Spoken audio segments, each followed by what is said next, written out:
Another minute.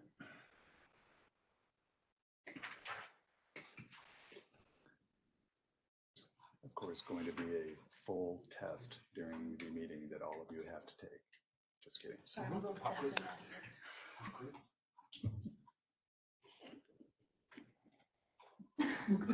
Now, for reference page 135. Exactly. I'm trying to share my PowerPoint. It's not letting me. Yeah, it's not. What do you mean? It won't come up on. Well, no, I Just, clicked- just pull it up on your screen. Just pull Don't it up. share anything. Okay, Just just, bring up your PowerPoint on oh, your just do it screen. on the, okay. Yeah. Okay, that's fine. Been up for like 2.5 hours now. Okay, that works.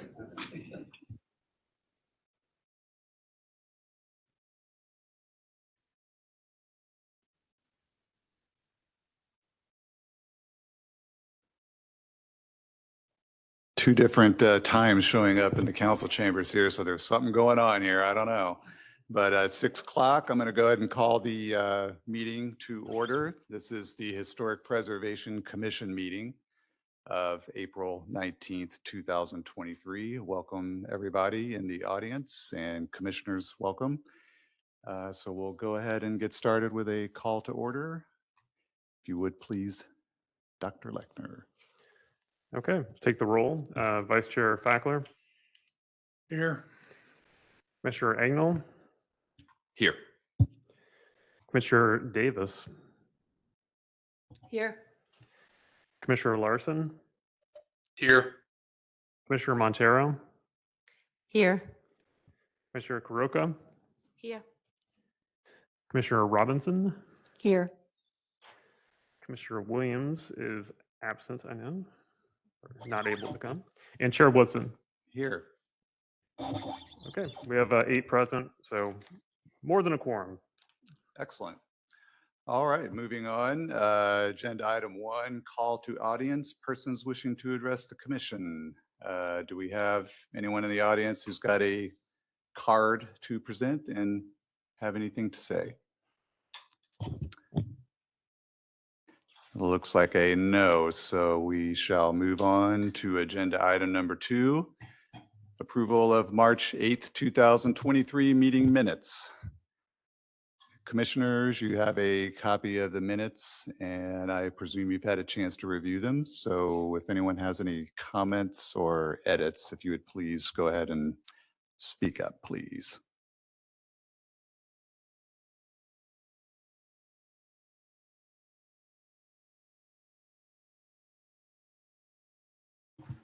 Mr. Chair, Vice Chair. make a motion to approve the minutes as presented. Thank you. Do we have a second? I second the motion. Okay, thank you. I will take a vote then. Okay, Vice Chair Fackler, Aye. Commissioner Agnell, Aye. Commissioner Davis, Abstain. Commissioner Larson, Aye. Commissioner Montero, Aye. Commissioner Kuroka, Aye. Commissioner Robinson. Robinson? Yes. Abstain. Yes. Good. All right. Thank you, Commissioner. And Commissioner Williams absent. Chair Woodson. Aye. All right. The ayes have it. Motion carries. Okay, thank you. All right, moving on. Item 3, approval of agenda. Unless anyone needs to change the order, I will just go ahead and move to approve the agenda. Anyone? No. All right, then let us now move on to our well-anticipated agenda item 4, introduction of new at-large commissioners. Welcome aboard. I already got a chance to say something to you in person, but Dr. Lechner, did you have a formal introduction you'd like to do, or would you like them to let them introduce themselves? No, why don't we just let them, introduce themselves? Very well. Okay. Ms. Davis. Hi, I'm Erin Davis. I've been a Tempe resident for about 25 years now, I believe. I'm an archaeologist and I work for the State Historic Preservation Office, and I'm very grateful to be here. Thank you. Welcome. Thank you. And Anders, correct? That is correct. Okay. Appreciate the chance to introduce. I've been a Tempe resident for 3 years. Originally grew up in the Midwest. I'm a community developer. Very excited to be a part of helping to preserve and enhance Tempe's wonderful history, while I'm a part of building a new kind of history as a member of the team at Cul-de-sac on Apache Boulevard. So very excited to join you all today and looking forward to being a part of this commission. Excellent. Welcome. And Ms. Robinson. Hi, I'm Jean Robinson. I'm an architect working for Arizona State University in the capacity of their historic preservation coordinator. I've only been a resident about a year of Tempe, but I've been in the Phoenix area lived in Phoenix for 9 years prior to that. So I'm also happy to be here. Thank you so much for accepting the nomination, and I look forward to participating. Excellent. Thank you all and welcome aboard. And we look forward to many more years of enjoyable meetings and considering Tempe's historic preservation. Thank you. Okay, with that, we'll move on to item 5, request for recommendation of approval of a zoning map amendment this is in regards to the McCamey Riggs house property. And Dr. Lechner, I'll let you take this point, please. Sure. Thank you, Chair. And Jennifer, do we have Mark Vinson on the line? He is not on the line. Okay. All right. Okay. Okay. I'll introduce the item then. So this is a request for a recommendation of approval of a zoning map amendment related to the McCamey Riggs house, which is located at 135 East Bonita Way. Most of you, not our new commissioners, but most of you will remember hearing this item as part of a neighborhood meeting that was held jointly with the February HPC meeting. At that meeting, Mr. Mark Vinson, who is applying on behalf of the homeowner, Patricia Riggs, for this zoning map amendment by way of designating her property at 135 East Bonita Way in the Tempe Historic Property Register. You heard him provide a presentation, a nice presentation at that particular meeting. If we're able to kind of get him on the line, I think his intention was just to kind of briefly kind of reiterate some main points to kind of bring our new members up to speed about that, and then to go ahead and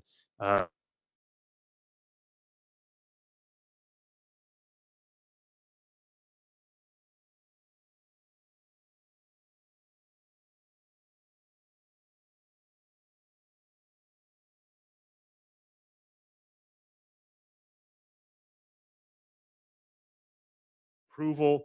The item will then go to the Development Review Commission. It will be considered again for a recommendation of approval at a DRC's May 9th meeting, and then it will move on to City Council for the first of 2 required council meetings. The first in early June, and then the second, I believe, in mid-June. So if everything kind of goes through as the applicant intends or would desire, and the homeowner would desire, council would be potentially approving this item and adding this property as a single individual property to the Tempe Historic Property Register sometime in June. So that's a little bit of background. Historic Preservation Office fully supports designation, fully supports recommendation of approval, and I'll say approval, not that I have any say in it, in either actually, of the zoning map amendment that will facilitate designation of this property in the local register. Thank you, Dr. Lechner. Commissioners, does anyone have any further questions or comments about the agenda item? As a point of curiosity, Mr. Chair, I do have a Yes. question. Go forward. Thank you. Dr. Lechner, as a point of curiosity, are there certain signage requirements, plaques, or other features that must be added to the property if it's found to be, if it's approved as noted? There are no specific requirements to add signs. Often in the past, what has happened is the city has assisted with kind of getting the plaque created. And then in terms of usually not with city funds, but with private funds, funds from the homeowner, funds from the property owner, what have you. And then historically in the past, the Tempe Historic Preservation Foundation has actually provided the funds to install the sign. So that's certainly something if the property is designated and Ms. Riggs is interested in having a sign, we have kind of a uniform sign for all of the historic properties on the Tempe Historic Property Register. So the city would, be able to kind of assist her with facilitating that. And then we would, I would speak with the foundation too to see if they might be able to, as in the past, cover the cost of installation. But so not a requirement, but something that has happened frequently in the past. Thank you, Dr. Lechner. No further course. questions, Chair. Thank you for the question. I've never had heard the details on that myself, so thank you. Any further questions or comments?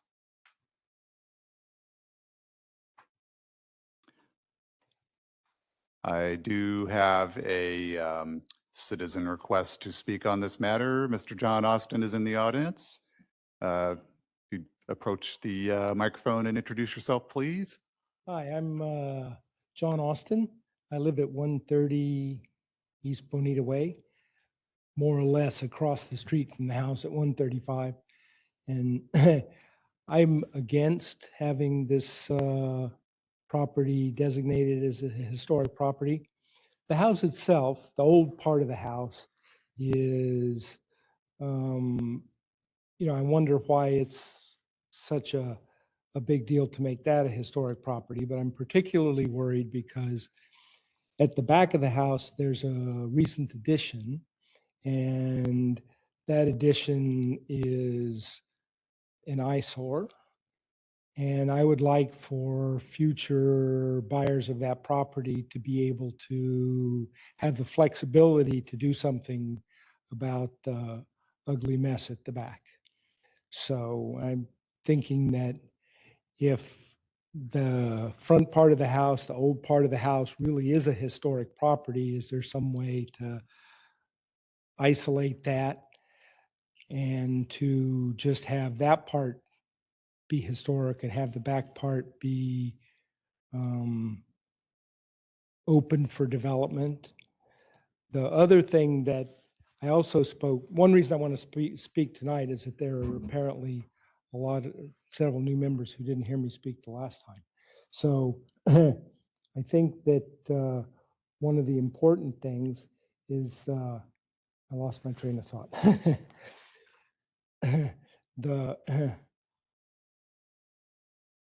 The house is not really historic the way it is now. And I would just like for future owners to be able to do something about the property other than just leave it the way it is. And I think that if it is designated as a historic property, it has some impact on the property values for everybody living close to it. So thank you. I appreciate your attention. Can I just Okay, can I make yes. would I be able to make just a comment in response to that? Yes, just please. addressing those concerns. Yes, thank you. Sure, of course. So while the zoning map amendment would cover the entirety of the property, so that would include, the historic part of the house and the non-historic part of the house. If a homeowner were interested in let's say, taking that addition off of the house, that would actually be considered from a historic preservation standpoint as increasing historic integrity. So it wouldn't be an issue for the homeowner to go ahead and do that. If they did request say a demolition permit for that, it would go through our office for approval, but there would be no reason that the Historic Preservation Office wouldn't approve that, because again,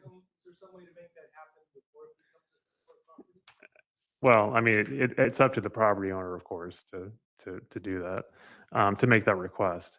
But Mark Vincent's presentation, I mean, sure, there's differing opinions about the home and its historic integrity. I will note though that if you read the nomination carefully, Mr. Vincent notes that really the main basis of the reason that the home should be designated is not because of the architecture. He says it is a contributing factor, but it's really the connection to the McKemmy family. So if we're talking about kind of National Register style, which we also use for Tempe Historic Property Register style criterion for designation, criteria C, which would be architecture, is kind of far down the list from criterion B, which is an association with an important or notable historical figure.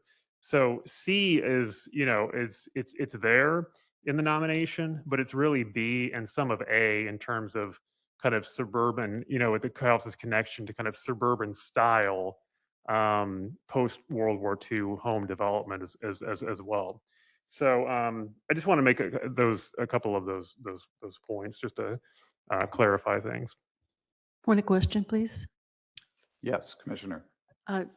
Dr. Lechner, could you explain then the impact that this would have on the house in the future? If it's primarily the connection to the McKamey family, is it, so how will it affect future architectural changes, I guess is what I'm curious about.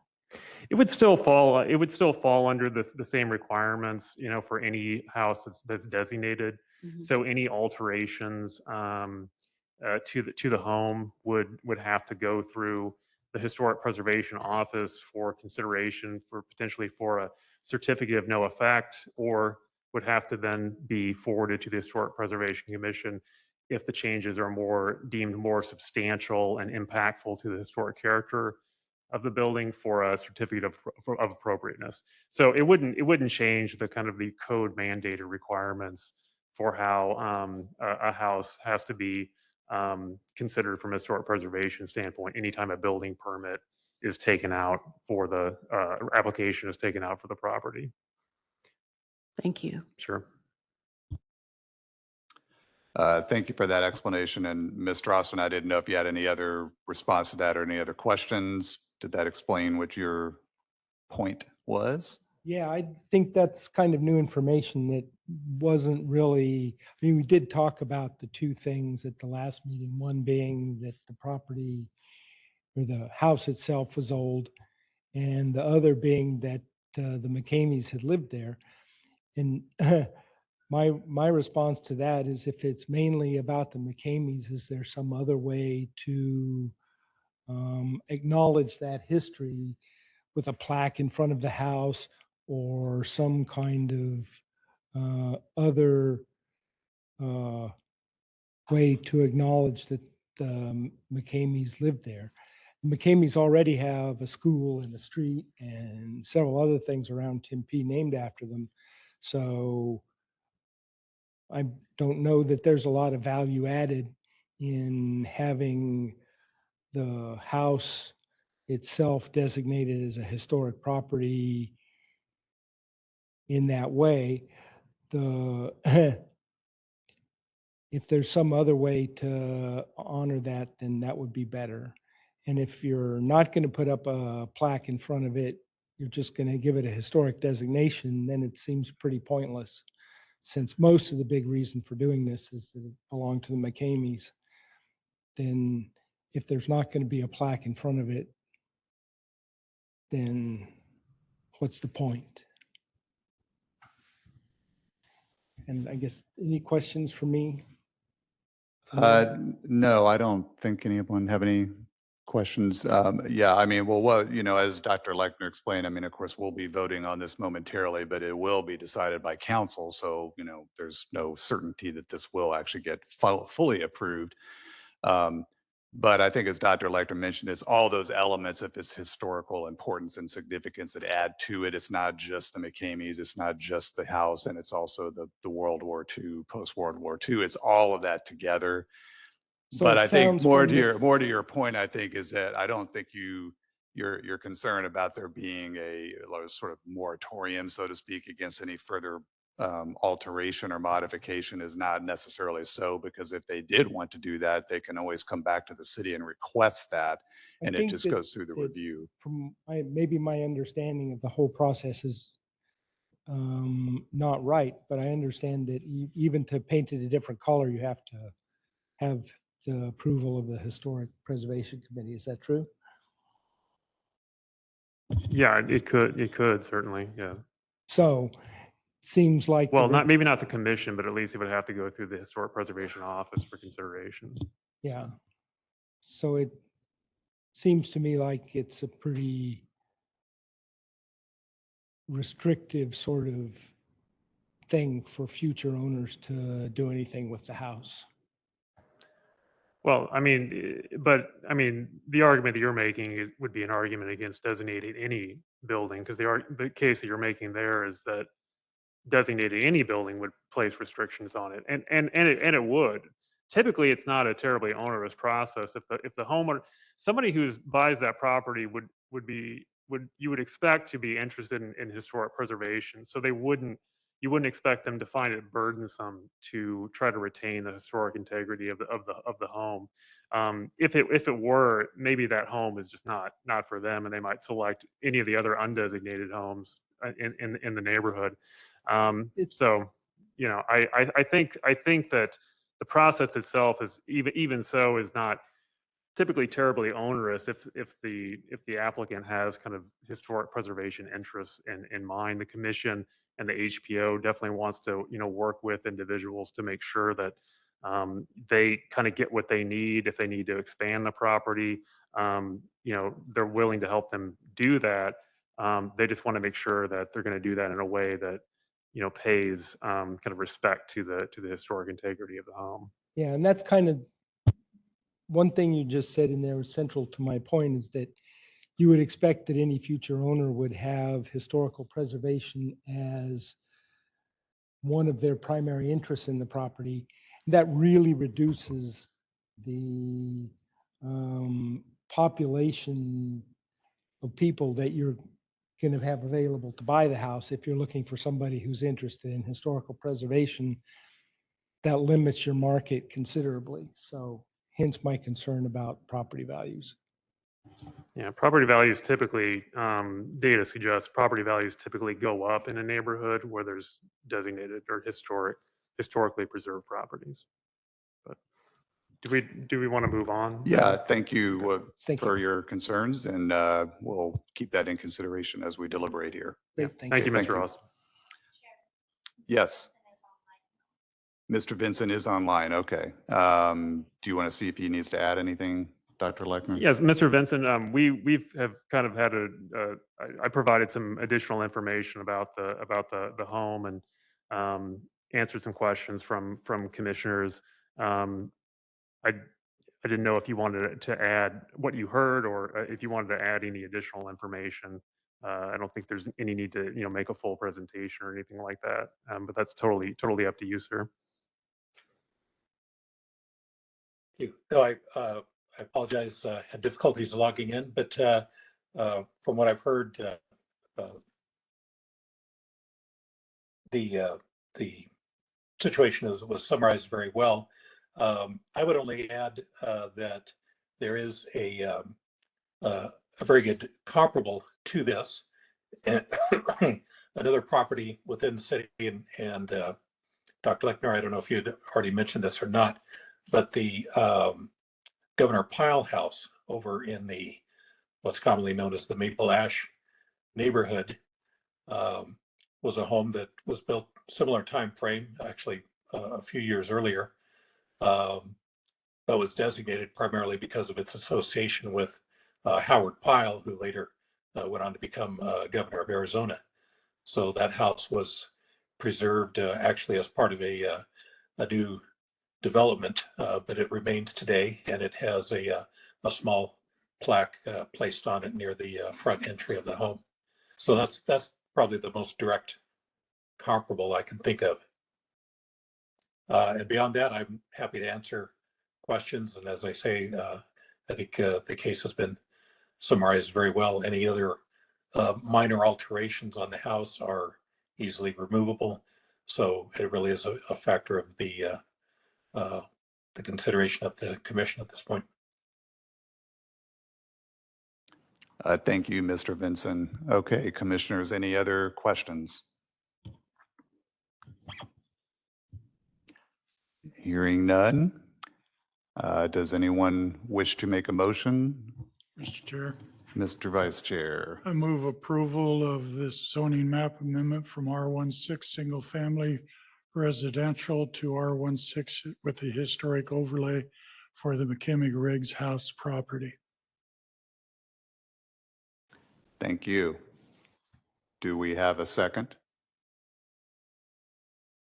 I second the motion. Thank you. Then we shall take a vote. Okay, very good. Vice Chair Fackler, Aye. Commissioner Agnell, Aye.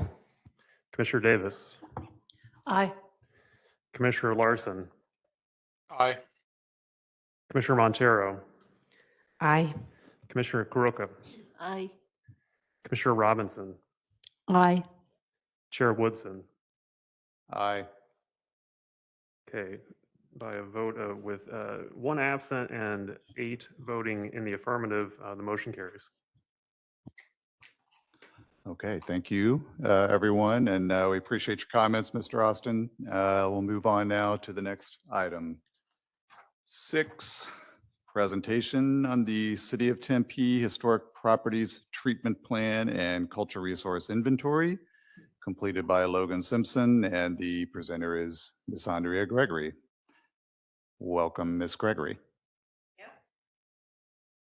Thanks, everyone, for having me tonight. Becker, all right, cool.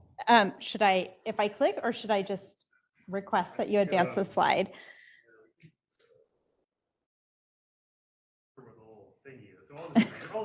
Okay, sorry. All right, well, thanks very much for having me. As Chair Woodson said, I'm Andrea Gregory, and I work with Logan Simpson. And we were contracted by the City of Tempe to prepare a citywide cultural resource inventory and a general historic properties treatment plan. So I'll be kind of doing a high level overview of that tonight, and then welcome any questions or discussion points. So. Okay, we're live. Thank you. All right. So we have 3 main components of the plan. We have what we consider to be comprehensive cultural resource inventory. That's followed, we have a section on traditional cultural properties in the city, as well as the body of the plan, which is kind of the general treatment plan that would be used for projects that are occurring within city limits.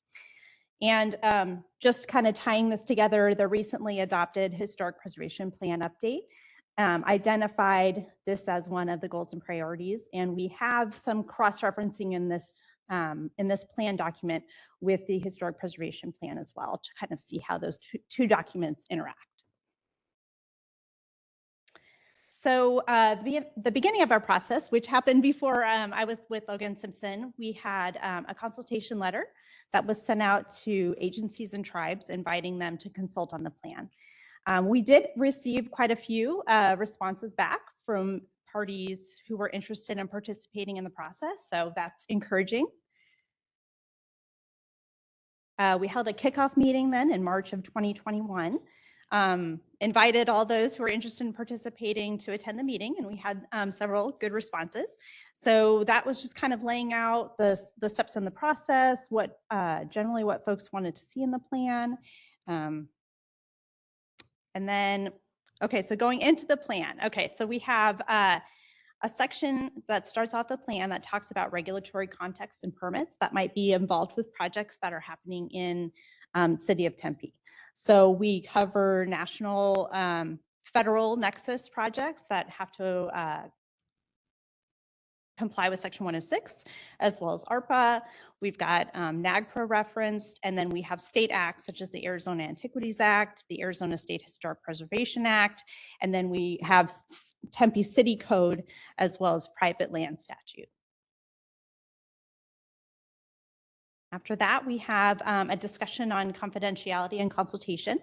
So there are consultation requirements under the National Historic Preservation Act and the State Historic Preservation Act, and those are discussed. But the Tempe Historic Preservation Plan also discusses the need for tribal consultation on projects that aren't mandated under national or state law. And that program is in development right now, but we wanted to make sure that the plan references the need for that consultation and coordination to happen on city projects outside of mandated consultation. And then finally, we have a discussion on the confidentiality of site information. So, and we've also included the Salt River Pima Maricopa Indian Communities media policy in the document, word for word. You know, it's a way to encourage folks who are using the plan and implementing it with their staff to make sure that they understand the importance of confidentiality. Okay, so overview of previous investigations that have occurred in Tempe. So as you can imagine, there's a lot of work that's been done in Tempe. So this is very overview level. We've also got a discussion overview level again of cultural resources that are known in the city's municipal boundaries. And these include prehistoric archaeological sites. The text discussion focuses on major habitation sites because many of those have received more investigations than some of the other types of sites. There is a discussion on prehistoric water control, which has been recently updated in terms of systems and understandings of those systems developments. So that is included in the plan. And then we also have an overview of historical Euro-American resources that are related to historic transportation, Mexican-American barrios. We've got historic water control features discussed, as well as the Tempe town site. We have a detailed section on traditional cultural properties in Tempe. So I have with me colleagues from Logan Simpson, and one of my colleagues here is Dr. Andrew Darling. Many of you might know him. So he has provided a section in the plan that talks about sacred sites, tribal perspectives, and this is also consistent with the section of the HP plan that talks about that as well. He has included a general discussion of traditional cultural property types as well as sacred architecture in that section, and then has included some of the more well-known traditional cultural properties in Tempe. And then the appendix, the confidential appendix, actually includes a list that's available for the HPO to consult and build on. Moving on, in the plan, we have a research design. So these are very general questions, and these are meant to introduce more themes and questions to build on for specific project addenda that will be included with the plan. So we have sections on prehistoric themes, and these are pretty common general themes: chronology, land use, subsistence. We have a section on continuity that talks about Akimelwatam, Halshadom Pipash, and Pasco-Yaqui occupation in Tempe. And then finally, we have historical themes that are included. And these include, again, land use, cultural interaction, economy, and exchange. The next section of the plan talks about actual implementation. So how is this plan used in the real world on a project basis?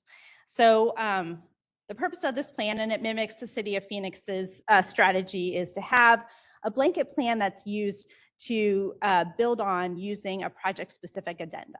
So if someone wants to use the plan and receives permission from the HPO to use the plan, they include a class 1, which is a literature review talking about what's been previously done, what is known about sites in and around the project area.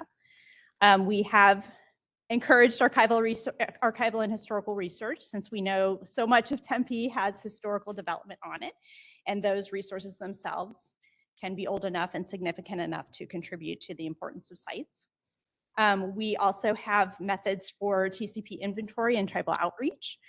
And then there's a place in the project-specific addendum where the proponent would include additional research questions that are specific to the location of their project and the resources that they're expecting to encounter during the project. And then finally, deviations and feature sampling strategies. So this plan includes general treatment of different feature types, but we encourage folks, if they are anticipating on having unusual feature types or feature types that are different, to include those approaches in their addendum plan. In the plan components talking about implementation, we also have discussions on permitting, as well as cultural sensitivity training. Okay, so the plan talks about a variety of project types that could be used. So we've got class 1 and class 3 inventories, we've got in-use structure documentation, archival and historical research, TCP identification, monitoring, which I know is a big need, especially in Tempe. We have testing, data recovery, and then protocols for the treatment of human remains. In the plan, there's also some technical details about things like the minimum % sampling for testing, investigative methods by feature types. We have general approaches for artifact and material analysis, and then also reporting and curation standards. We also have several confidential appendices. You'll see maps in these confidential appendices that include information about just general previous projects that have been documented using AsCite. We have a TCP inventory, as again, confidential. And then there's also discussion about some secondary sources or legacy sources that are a little bit more difficult to pin down. They're not reflected on things like AsCite or formal site boundaries, but they're basically areas of concern or cultural sensitivity that the city might consider implementing, further consideration for. And again, that's consistent with the HP plan that discussed identifying those areas that might be outside of site boundaries, but of concern. Okay, next steps. So we're here tonight to ask for comments and feedback. We've got formal consultation with the parties that will be following. We also have a presentation to schedule with the 4 Southern tribes. We'll make revisions based on comments received, and then again, consult on the revised plan and go through that process as much as we need to get approval from agencies and tribes. And then final adoption and implementation of the plan is we hope. And then we do note, this plan is what we know right now. And obviously approaches change, understanding of cultural resources changes. And so this isn't a document that is done, it needs to be revisited regularly to update and amend as needed. Okay, and that's the overview. So, comments, questions? Excellent overview, Ms. Gregory. Thank you very much. So before I go forward, so Dr. Lechner, at this point, we're not voting on anything tonight. Are we just providing comments and feedback? Right, correct. Okay. Correct, yeah. All right. Well, I'll open the floor first to commissioners if anyone has any questions or comments for Ms. Gregory. I have a question. Yeah, please. I have not been able to read it yet. Okay. But you mentioned a requirement for tribal consultation outside of the mandated requirements.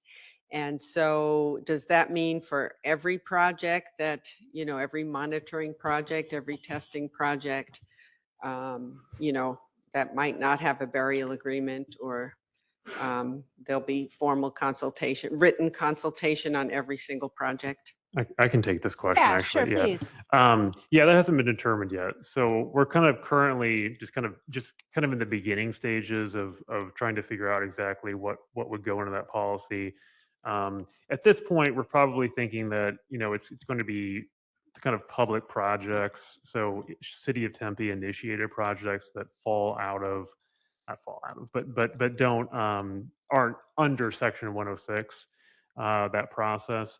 But again, that's something we'll be working on. But I've just had some kind of preliminary discussions with the community development and the planning team, supervisory staff, supervisors in particular, and managers to just kind of begin the conversation on that. But there'll definitely be more to come and more to tell HPC once that plan, ideas begin to kind of gel. And that of course will have, that will include ample consultation with tribes as well to collaborate on what that policy should look like.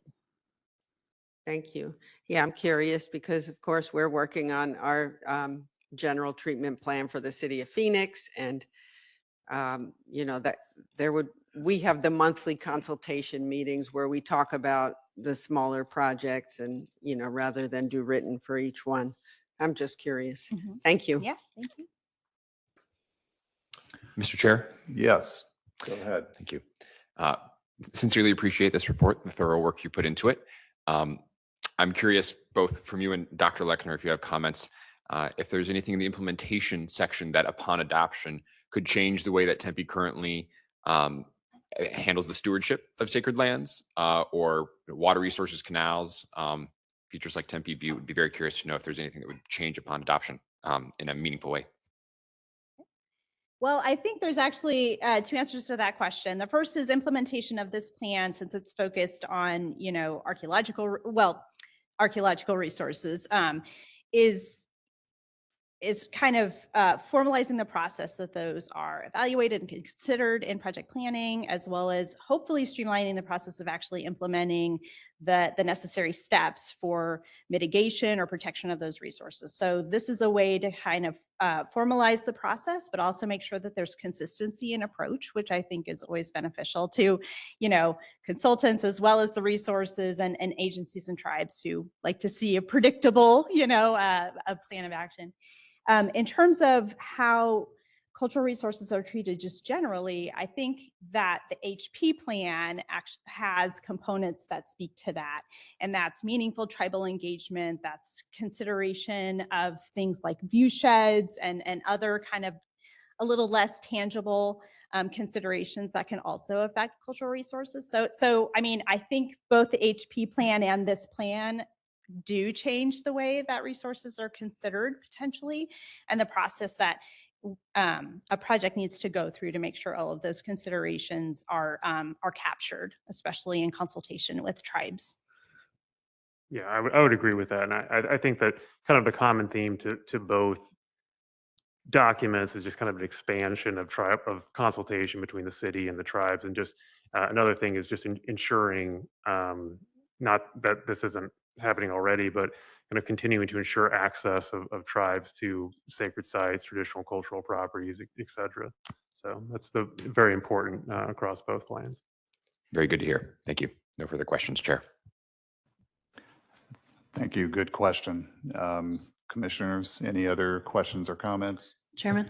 Yes. I just have a comment that I'm very pleased to see the tribal voice brought through so well in this particular document. I really appreciate the coordination that the city and Logan Simpson has had with the tribes. Comes through really nicely. And I think it's going to be a good little lesson for a lot of people who look at this, including a lot of archaeologists. I do have one question about the confidential appendices. Obviously, they're not going to be online with the rest of the document. Will they be provided to consultants, or will they need to go through you, or have you thought about that yet? I'm wondering, because it's so very thorough. I'm just wondering how much distribution this will have. Well, I think, yeah, I mean, I think to say on-call archaeological firms for a project, I think if it's particularly if it's irrelevant and they desire it, then certainly. But if we're talking about kind of applicants who are kind of not cultural resources professionals on a building project that say may occur within La Plaza or something like that, then I would say no. So I think we want to just make sure that we're disseminating it to those who know what to do with it, and also to those who need it, and just make sure we're kind of keeping it within those limits. I will put a little asterisk on that in that the TCP inventory would not be distributed outside of HPO. That's So correct. that That's will stay true. within the city, That's true. not for use by consultants or even archaeological consultants. So. Thanks for adding that. Thank you. Thank you. Mr. Chair. Yes, please proceed. So in regard to tribal consultation, I'm curious as to how will we be privy to the information that is coming forth from those discussions? Are those going to be open meetings, or how would we get the information that is basically brought up by the tribes in discussion? Yeah, I mean, it depends. I think it kind of depends on kind of what the project is. That's certainly something that we'd have to think about as we formulate the plan, and we'd appreciate HBC input on that, and of course as well as the extensive tribal input. So it's hard for me to say at this point because it's still the plan's still in its infancy at this point. I mean, there is no plan. There's just kind of ideas that have been bandied about. So as things begin to kind of gel and take shape, I think those are definitely conversations that we want to have with you and with especially. So. And I can foresee, if there are trends or that are coming out of tribal consultation that seem to change the way projects are planned or approached. That definitely seems something that's good to share with the wider audience, just so it's kind of puts that in our minds about what the tribes have identified as concerns or important elements that maybe we're missing or not fully considering. Yeah, I mean, I would hesitate to say, to force you to look at every a little project that comes through that might require a consultation, because there can be many, or there can be multiple sessions of consultation, particularly for talking about the Apache Boulevard Affordable Housing Project, which is a Section 106 undertaking, which Ms. Gregory is I think pretty familiar during her tenure with the previous employer. So yeah, we just want to make sure. I think kind of larger trends, I think, would probably be the kind of the focus, rather than kind of granular detail about kind of specific I'll say minor projects, so major projects that have particular and archaeological impacts and particularly findings. I think would certainly be something that we would bring before you. Thank you. Of course. Okay. Anything further? No. Okay, thank you. And any other questions from commissioners? Anyone online? Greg? No? Okay. Yeah, I just briefly like to say thank you, Andrea, and all the other authors who worked on this. It's extremely comprehensive, I think, and thorough. I think you pretty much hit by far all the required points and then gone well beyond that. I only have one minor question, and it's on page 89 about curation. I noticed that amongst the repositories that you recommend, they're all here in Tempe, and you do not mention Arizona State Museum. Could you explain why? So Tempe History Museum, is I think the official repository for City of Tempe. The HP plan has identified a goal and priority of offering right of first refusal for Hugam Key or Hugam Heritage Center. Unfortunately, neither of those repositories is ASM approved. And so if there is a project that is permitted under AAA, it is required then to be curated at an AAA approved facility, which Tempe History Museum is one. I think the goal of curating at Tempe History Museum for AAA projects is to ensure that the materials recovered from Tempe are kept as close to Tempe as possible. And I will also note that Tempe History Museum's rates are much better than ASM's. So that's, for now, a consideration, on project budgets, especially city-funded project budgets. But again, that right of first refusal for Hugam Key and Hugam Heritage Center is in this document, as well as the HP plan. So. Okay, excellent. That's exactly what I wanted to know. Thank you. All right. Unless there's anything further, I don't know that we have any other further questions or comments. So thank you very much. I thank you very appreciate the much. presentation. Very good presentation, and good luck with the rest of the process. And I get, does this come back to us for final approval, or how does that work? I think it's basically comes back to the commission for recommendation of approval for the council, is my understanding. Then, yeah, and then it will be a resolution for adoption by council. So yeah, it makes sense to have it come back to HBC just to kind of get the sign off from you all. So Good. Okay. Question on time frame? Yes. So, please do tell. I mean, our next step is formal consultation with the parties.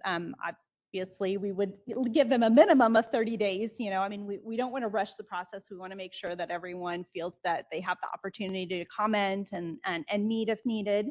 So it's a little hard to pin it down, but we do expect to at least have a couple, if not more, rounds of consultation to address comments that come in. So Yeah. it'll be a process. yeah, I mean, and Salt River Pima Maricopa Indian Community and Gila River Indian Community have already had a chance to, at least their tribal historic preservation offices have already had a chance to take a look at the plan in its present form, and they'll I'm sure they'll see it again, of course, but just to kind of let you know how it sometimes works. I mean, we went maybe back and forth two or three times, with kind of them saying, oh, what about this? And then, Logan Simpson kind of adding that, and then me even coming back and saying, oh, what about this? And so it's a kind of organic process. So like with Gregory saying, it is a little bit hard to, say, oh, it's going to be 2 months, or there's some variables, Yeah, but I mean- as rapidly as possible, while giving everybody the chance to, have their say. Great. Yeah. But ultimately, the end result is going to be very good to have this in place in addition to the historic preservation plan. So good luck, and we'll see you hopefully later this year. Okay, sounds good. Thank you very much. Thank you, Andrea. Okay, moving on to agenda item 7, update on First and Farmer LLC's proposed redevelopment project involving the Gonzalez Martinez House parcel. And presenter is Charles Huelmantel. I'm sorry, is that how you pronounce your last name? It's pronounced in any number of different ways. By Okay. people, I say Huelmantel, but I've had the name long enough not to be offended when people say it wrong. Well, very good. Well, welcome, and we appreciate you coming to tell us about the situation with the parcel and your plans. Sure. We don't have a lot to talk about in terms of specific plans, but in general, wanted to have an opportunity for myself, Todd Marshall, who's here with me. We have developed much of what you see on Farmer today, and we have the goal of preserving the property, the historic structure that's on the property at First and Farmer. I know you know about that. Some portions of it are historic, some aren't. But our concept is to preserve it in place. There's been some discussion about moving it, but that's not really a structure that would move well, if at all. So that isn't something we have in mind. Some history about us, in addition to being involved with the Farmer Arts District. And Todd and I have done at least some part of every building on the east side of that street.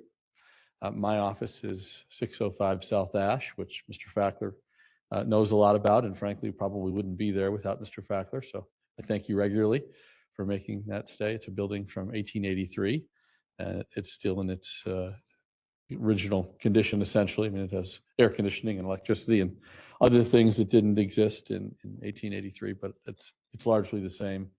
And I think it's a great piece of Tempe.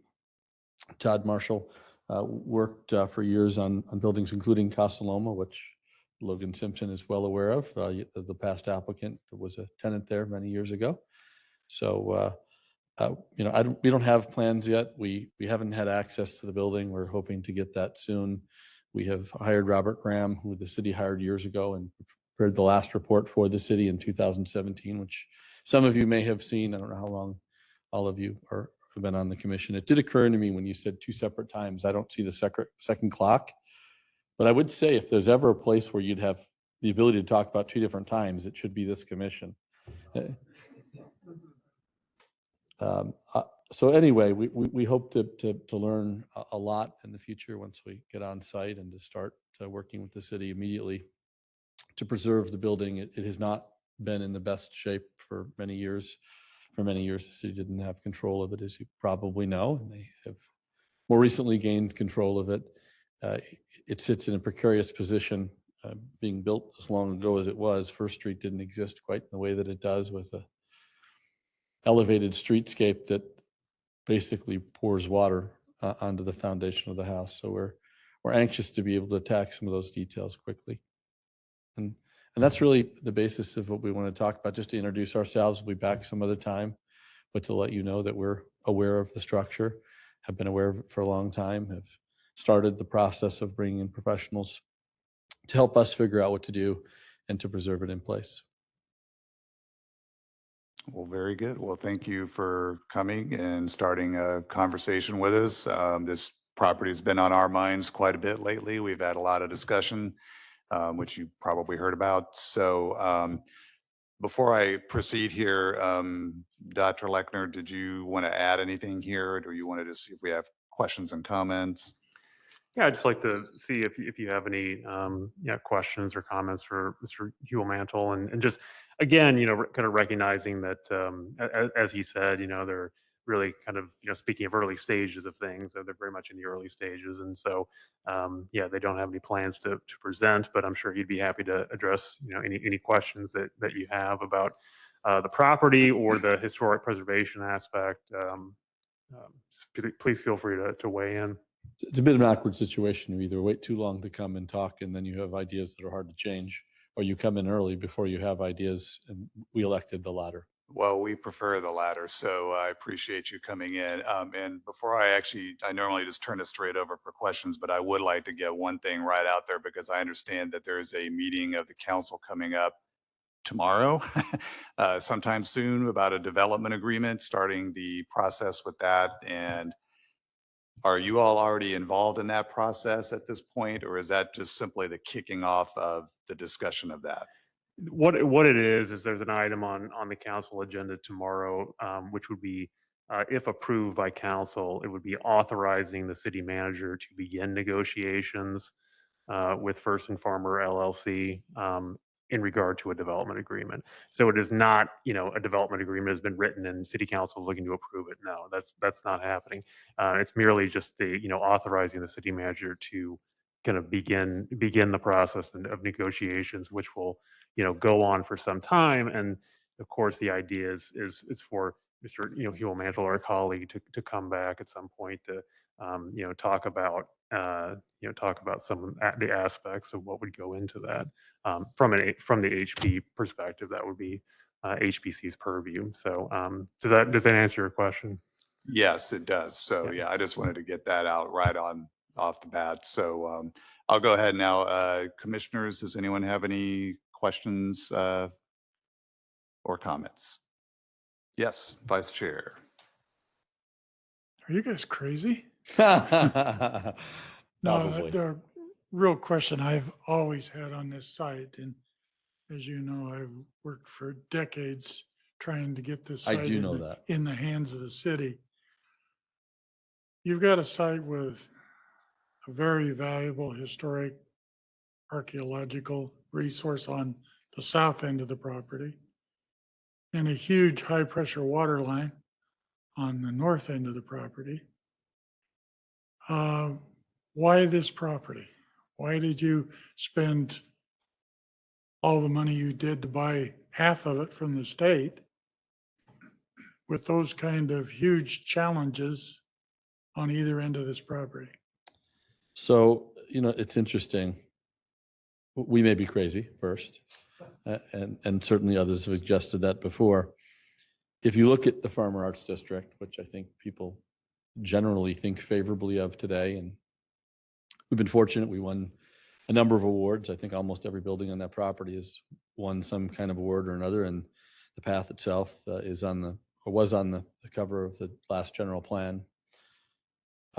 When we started that process, people said we were crazy.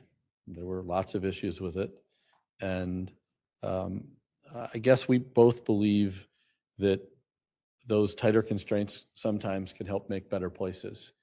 And I think that we have at least found, and of course we're incredibly biased. We wouldn't do the work that we do if we didn't believe in it.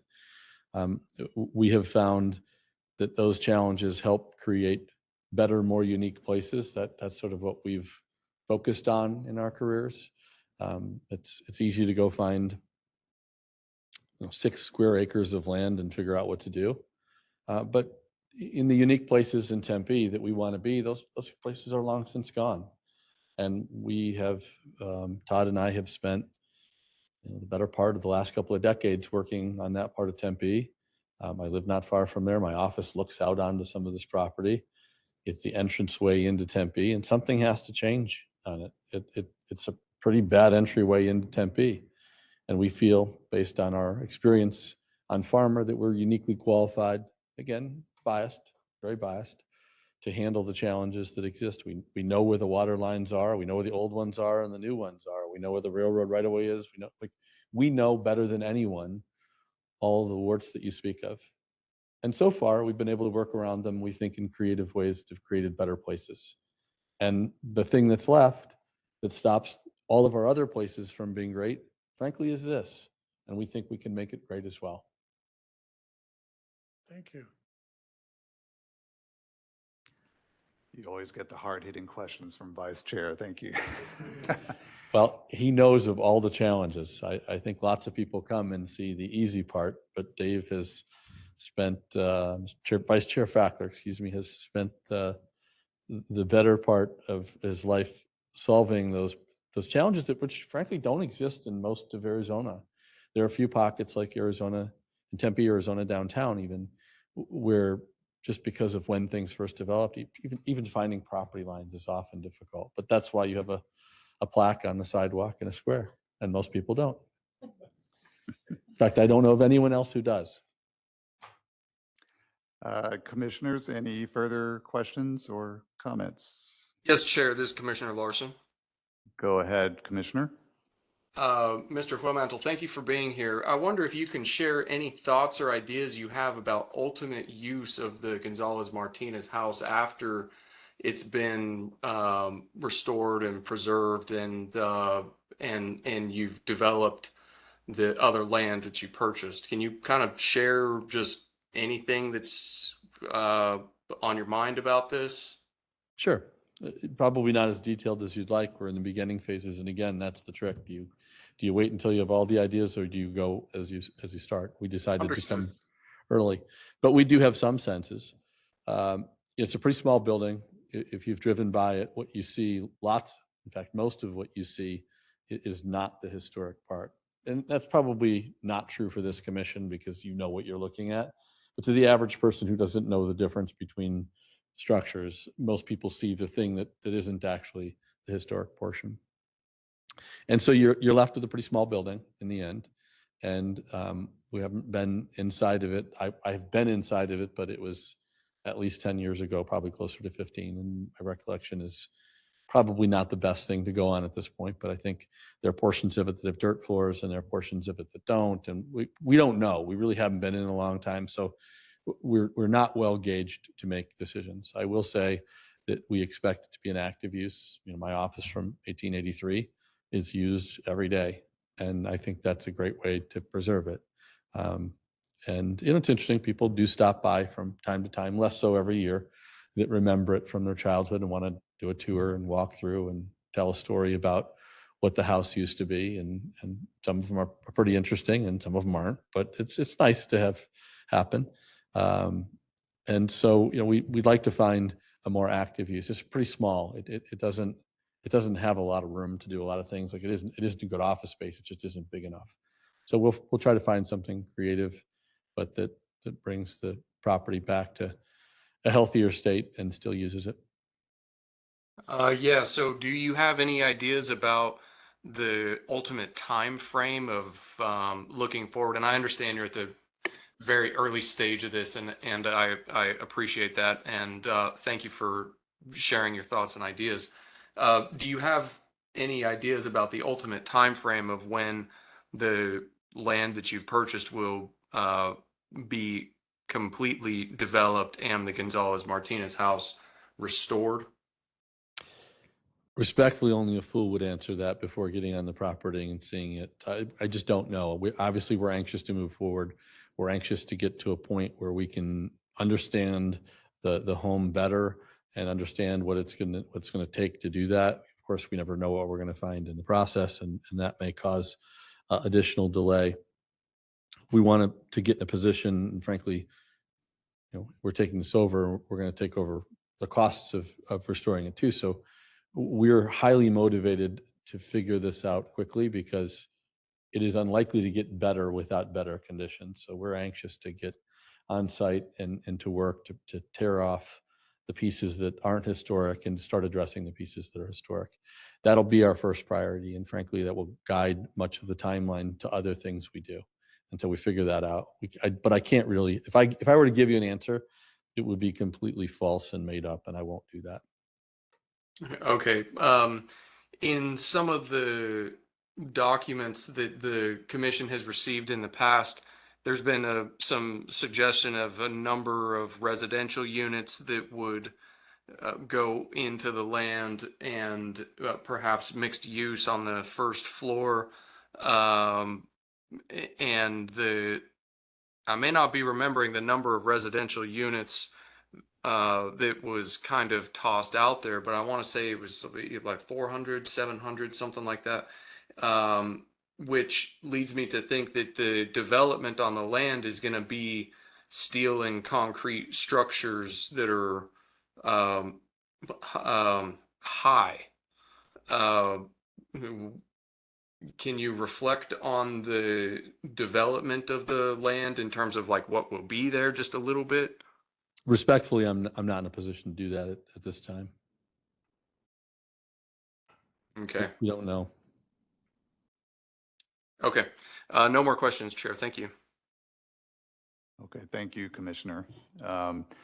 Could I ask, since you did start talking about now about the restoration and rehabilitation, so we've seen already at least an initial type of historical, assessment of the building, and there's already, I assume that you have already been in some coordination with the HPO and the city about already in process plans for some restoration and rehabilitation. So could you maybe the two of you could kind of address that in terms of how you're planning to coordinate those stages of the work, any of the work at that point? And I think that a lot of that is just going to have to be kind of worked out as we move forward. It's a little bit too early to say, but I will say that I have scheduled a meeting for a week from yesterday on site, and hopefully Mr. Huel Mantle and perhaps he's available, Mr. Marshall will be able to join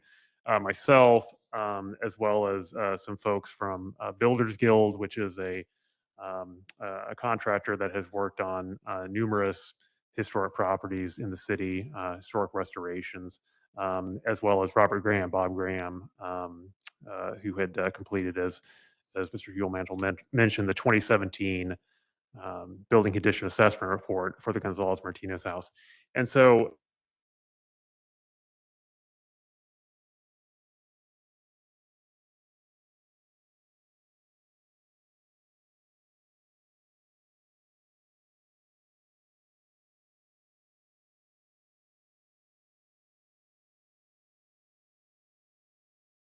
off of the house. Once that happens, then the Adobe stabilization and restoration work can occur. And then we can kind of move forward with a plan. We can really kind of see the structure better and be able to figure out exactly what happens next in terms of the restoration. But I think for anybody who drives past the home and takes a look at that exposed adobe, particularly on the eastern side, I think we could pretty much all agree that stabilizing that adobe and getting it fixed up is really critical at this point before it deteriorates further. And we do have Builders Guild is able to subcontract with Reggie McKay, who's definitely an adobe expert and was the person who worked on Hayden House, the adobe restoration there. So we already kind of we're kind of starting to kind of put together a team that I think will be really wonderful and do a great job in this stabilization, demolition, restoration, effort. It's a complicated project, even though it's a small home, but I think we're getting on our way with it. Okay, that's good to hear. And I guess, may I also ask then, since you mentioned that right now your plans are so preliminary, you can't even really speculate at this point to is what they're going to be. So is this restoration, and that's going to move forward sort of as a parallel project, so it doesn't have to wait for your development plans to get to any certain stage? Is this going to be proceeding on its own path, at least initially, or how do you I see think that initially, at happening? least, we are still in the process of determining lots of things. We still don't have a right of entry, so we haven't been on the property and we haven't inspected. So I don't want to get too far afield and speculate beyond what the facts are, which I don't have yet. But I would agree with the doctor that we're in a hurry to collaborate and get things underway because things are only getting worse until that happens. So we are both in agreement that we need to find a way to get on site to assess things and to come up with a plan so that things don't get worse. It's only going to get more expensive and more challenging over time. Agreed, yes. And also just a sort of technical question, I guess, is the building is still on the city parcel, is that right? Is there still, you own one parcel and you're in the process of That's correct. The city proposing to the acquire the other parcel? The home is on the parcel owned by the city. Okay. And can you, either of you, speak to what's happening with that situation? Are you already in discussions with the city at this point about acquiring that, or what? Actually, I think it's probably not the place to discuss negotiating the development agreement with the city. Sure. It puts me in an awkward situation, which I'd rather Understood. I not just be. thought I'd put the question out there and see how you responded, but well done. Okay. Any further comments? We appreciate your time and we'll see you again in the future. I do have one more comment. I just Michael wanted to make Colombo, sure. I've seen the movie. Yeah, yes. I just like to express, because we have had, as I mentioned, several other discussions about this building in the past, and Dr. Lecter and I have talked about this separately. Although I don't think that we as a commission necessarily have a fully formed vision for what we'd like to see with this. I do feel like we all feel very strongly that this building needs to be not just rehabilitated and preserved, but it needs to be showcased in some way to highlight that it is, at this point, as to my knowledge, and correct me if I'm wrong, there's plenty of people who correct me if I'm wrong, but it's the second oldest standing building in the whole city right now, as far as historical buildings goes. So clearly you have experience, you were working in an 1880s building. So I'm not disputing that you obviously have done this kind of thing before, but I do want to express, at least just generally, since we're kind of at that part of the process, that the commission really would strongly like to see your group, try to integrate the building in some way that it's, not just kind of a little sidebar part of your property, but it ultimately ends up as something that's, able to be seen and hopefully visited by members of the public, and can be showcased or highlighted in the way to kind of highlight the historic and integrity and significance of the building. If we didn't think it were special, we wouldn't be here. I agree that it's special, and I hope and believe that when we come back with something, eventually you'll see something that's very special. Great. Excellent answer. I appreciate that. That's great. One more comment? Yes, May I Commissioner? ask, Yes. I second that. And right now, as I heard, the city still owns, and I hope the city Correct. has some, just like the chair mentioned, something what you would like to see. Like I'm hearing like it's going to be high rise, just not overshadow the entire property, just like kind of blocks in and just a tiny bit, and a gigantic building over, something like that. I think context is very important as well, not just the building itself. So I hope that should be considered. And the city has some say, I feel, because we own the property still, so has some, I don't know, Sure. some way to ask for what would be ideal condition it is. Sure. Yeah, point well taken. I appreciate that. Okay, thank you. Okay, thank you. And thank you again. We do appreciate it very much. And we hope to see you all come back when we're at that stage where we need to have further input from you. Sounds great. Thank you very much. Okay. Have a good evening. Thank you.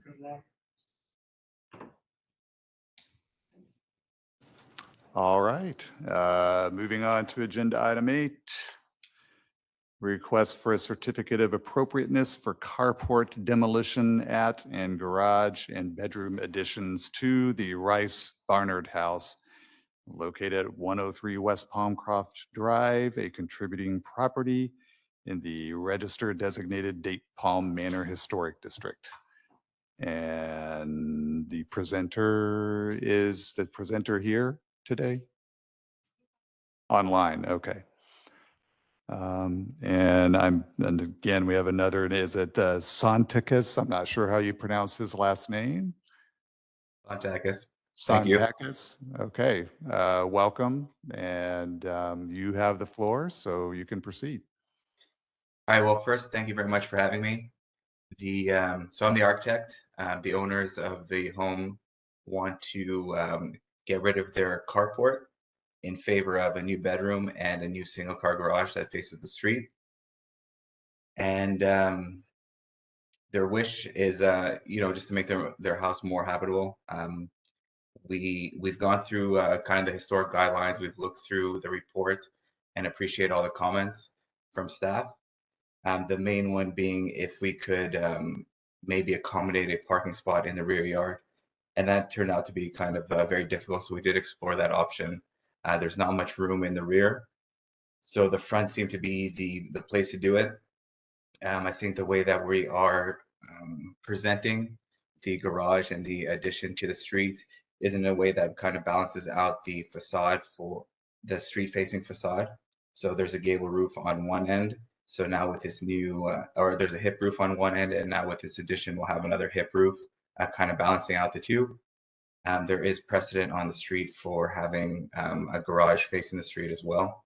And I won't take too much time, but I think it looks pretty nice. And I'm very sensitive to the fact that it is in a historic district, and understand that we did show some elevations that showed an all brick facade, and understand that maybe that's not the best approach, and are very open to changing it into materials that are compatible with, but not exactly the same as the old, to get that kind of richness, let the historic piece stand out, and the addition also stand out on its own while not being overbearing. And that's the gist of it. So thanks.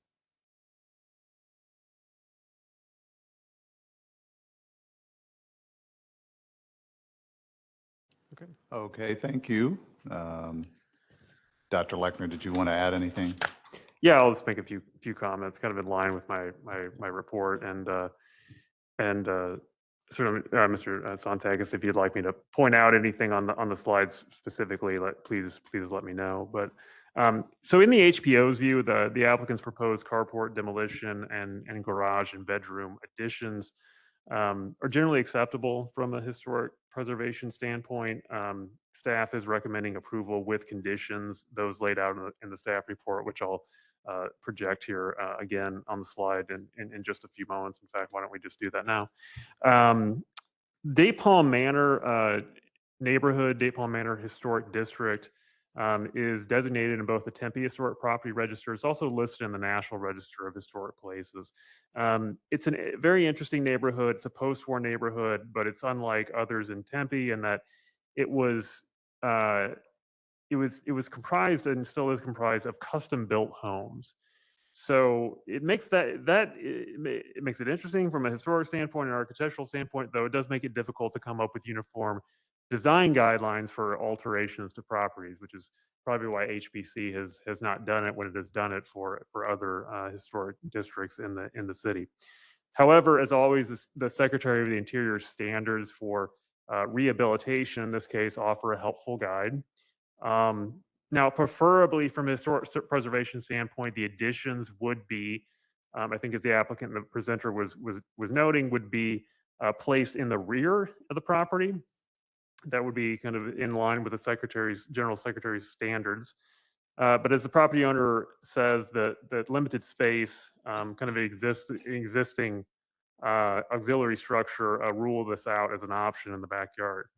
I don't see the carport demolition as a huge concern, because I don't know that we can consider carports as character defining in this particular neighborhood, since some homes were built originally with garages and other carports were seem to have been converted into garages during the period of significance, which for this neighborhood is 1954 to 1962.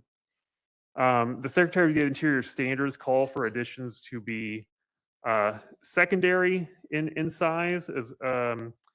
This is, it's a little bit, borderline if we're talking about kind of the additions. This is the kind of existing elevations, the north elevation and the east elevation. And then as you can see, this is kind of what it looks like. So it's essentially kind of, filling in that space. So I would argue that it's compatible in massing. It would be compatible in building material, as the applicant had suggested. I had discouraged him from using brick on the addition for fear of that kind of blending in and creating kind of a false sense of history.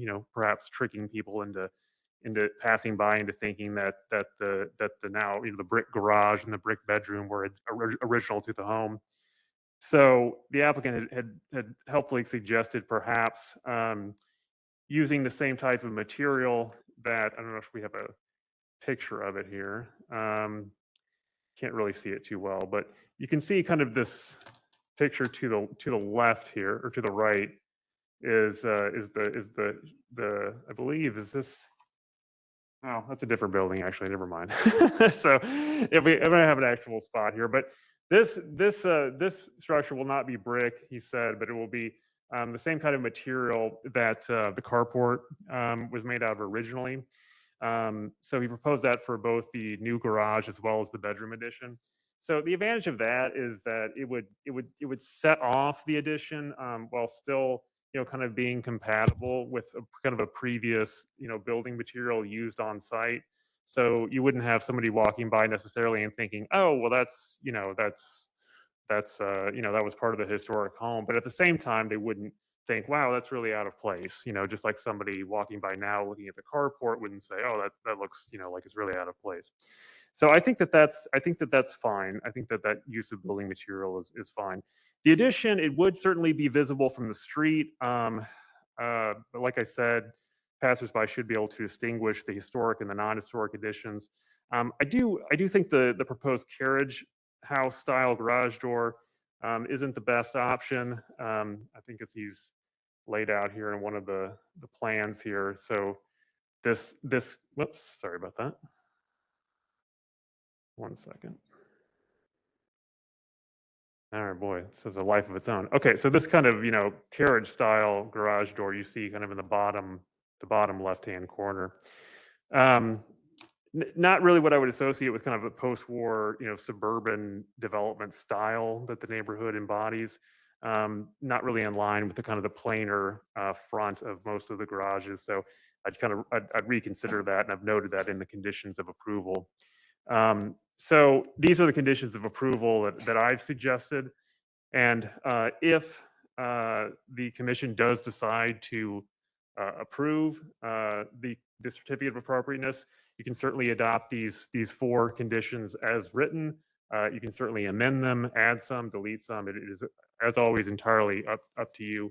But I've suggested that the certificate of appropriateness shall be valid only after the property owner obtains all necessary entitlements from the planning division, including but not limited to a use permit for parking in the front yard setback. That one does actually need to be stay in there, because that is a planning item, can't be changed. These 2 in the middle, though, could be amended if you'd like. The exterior building material and paint colors for the garage and bedroom additions shall be compatible with but differentiated from that of the historic home. Next one, the new garage doors paint color shall be compatible with but differentiated from that of the historic home, and its style shall be compatible. And I've given an example, raised panel. That's the typical kind of garage door that you see in the neighborhood. They're not all raised panel, but most of them are. And then 4th, all plans are to be reviewed and submitted. Any changes to the plans are as submitted shall be reviewed by the Historic Preservation Officer for compliance with the certificate of appropriateness and issuance of a certificate of no effect. So that's more like 1 and 4 are more just boilerplate conditions, and 2 and 3 are more kind of specific to this particular, especially specific to this particular project. And that's all I have. Okay, thank you for the explanation and the details. So I think that answers most of my personal questions. So commissioners, does anyone have any further questions? Mr. Chair. Yes, Ms. Robinson. So for Dr. Lechner, I have a question about compliance with the Secretary of Interior standards. With regard to roofs, is the roof intended to be distinguished from the original part of the house? Is that, do the standards cover the roofs? Is there a purposeful reason to try to blend that all in together? What is the thought there? Yeah, I think it makes sense to to use the same material for the addition roof as your additions roofs roof, I guess, as you would for the rest of it. One is that it would look kind of odd. The exception to that might be if you had say like an early 20th century structure where you might have you weren't using like asphalt tile or at that time. Whereas now, kind of the building material, the roof is going to be kind of a similar kind of design, a similar material for the post-war era as it is now, more or less. So I think it's certainly fine. And I'm glad you brought that up because that's something I didn't mention specifically in the report. I think it's perfectly fine for them to just, replicate the kind of existing roof pattern and material for the additions. I don't see any problem with that. So further, maybe this is for the architect. What will the entire roof be replaced so that it is uniform, or is there going to be a clear distinction between the two? I would ask it depends. Usually the way I answer that is if the owner has not replaced it that recently, then they should replace the whole thing because you could just it's just an asphalt shingle roof. So you could re-shingle on top of existing shingles. And then yes, it looks much more uniform without, some faded, some not. So I would suggest to them if it's not new to make it new, yes. Thank you. Okay. Further questions? Mr. Chair. Vice Chair?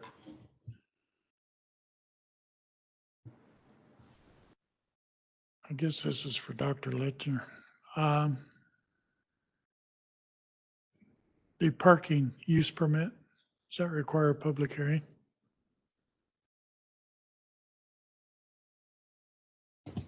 Can you repeat the question? I'm sorry. You said in your condition number 1 that planning division has to approve, but not limited to a use permit for parking. Does that use permit require a public meeting? Yes. Does it? It does require a public. Okay. So, 300-foot notification? No, that would be, what is it, 300 feet? Yeah, I'm sorry. My 300 feet if it's for historic. So zoning code is 600. Yeah. Okay. Has there been any neighborhood input into this proposal at all? I don't know if the applicant might be able to answer that if he or the homeowners received any. I have not received any comments in the Historic Preservation Office about it. What's at this point making me ask these questions is an experience that we've had within the last 6 to 8 months in this same neighborhood, and in which public hearing was held, building plans were approved. The owner essentially came back after realizing they couldn't build a $500,000 addition did a bait and switch on us. And now what has been approved is a Butler building, for lack of a better term, 12, 15-foot high blank metal structure. It wouldn't take too many of those eyesores to tear this neighborhood apart, especially one with this significance, especially one that has essentially all custom architecture. So that's my concern here, is that although I really have no problems at all with what is being proposed here, I just want to make sure that these neighbors feel that same way. I know that it's almost impossible at this point to come up with a new procedure for this neighborhood, but they've got to have some kind of public input on this. We can't just wait for a variance or a use permit requirement to key it. At least in this case, there will be some notification if somebody's got a heartbreak or heartburn over this. And They'll yeah, show and a up. neighborhood meetings to go along with it. But that's what's causing my concerns here, is that I just don't want to go down that path of, and not to indicate that this family would bait and switch on this particular one. I want to see if this neighborhood's going to be preserved, it needs to be protected from custom architecture that really does not add to the community.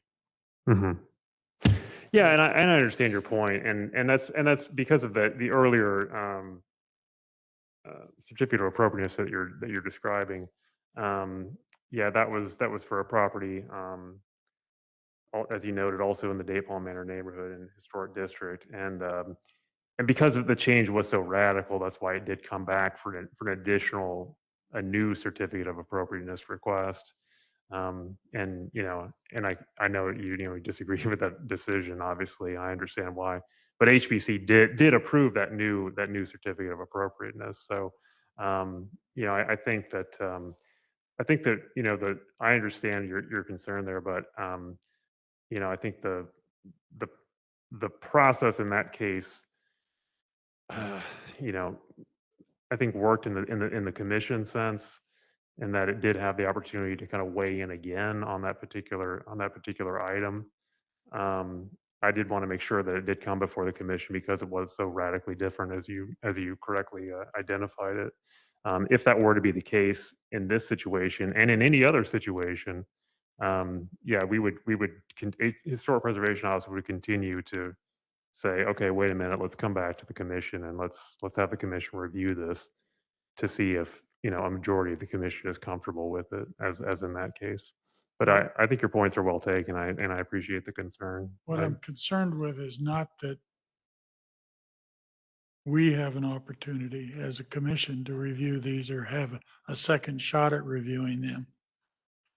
But if the initial process in which it was approved and the great plans were displayed required neighbors get involved, then it seems to me like if there's any change, that the neighbors should at least get the same notification they did the first time. Thank you. I see your point. Thank you very much. Okay, thank you, Vice Chair. Any other questions? Mr. Chair, Yes, please proceed.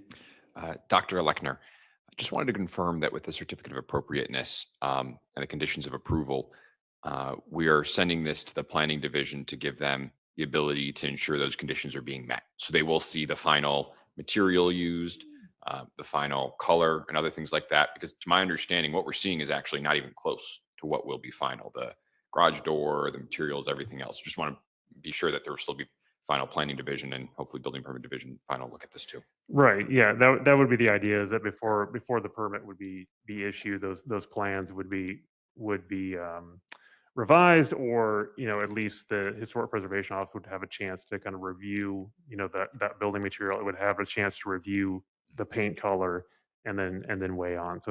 So that would be required of the applicant to provide that to the Historic Preservation Office before proceeding with the permitting process. And would you be able to forward along those final designs for general viewing? I'm assuming there won't be any update after the certificate of appropriateness, but just as a insight into where the process has gone. Sure. Yeah, I'd be happy to. That'd be great. Yep.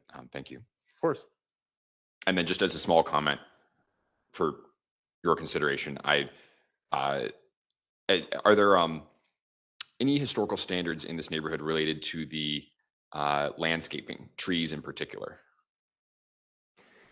There aren't any specific guidelines for the neighborhood. There, HPC has issued guidelines for Borden Homes, some other neighborhoods, but this one has always been a little bit, as I said, kind of difficult to classify, just because it's not, this wasn't Levittown. It wasn't just like cookie cutter homes that you order out of a catalog and plop it down, or just kind of designed, built to.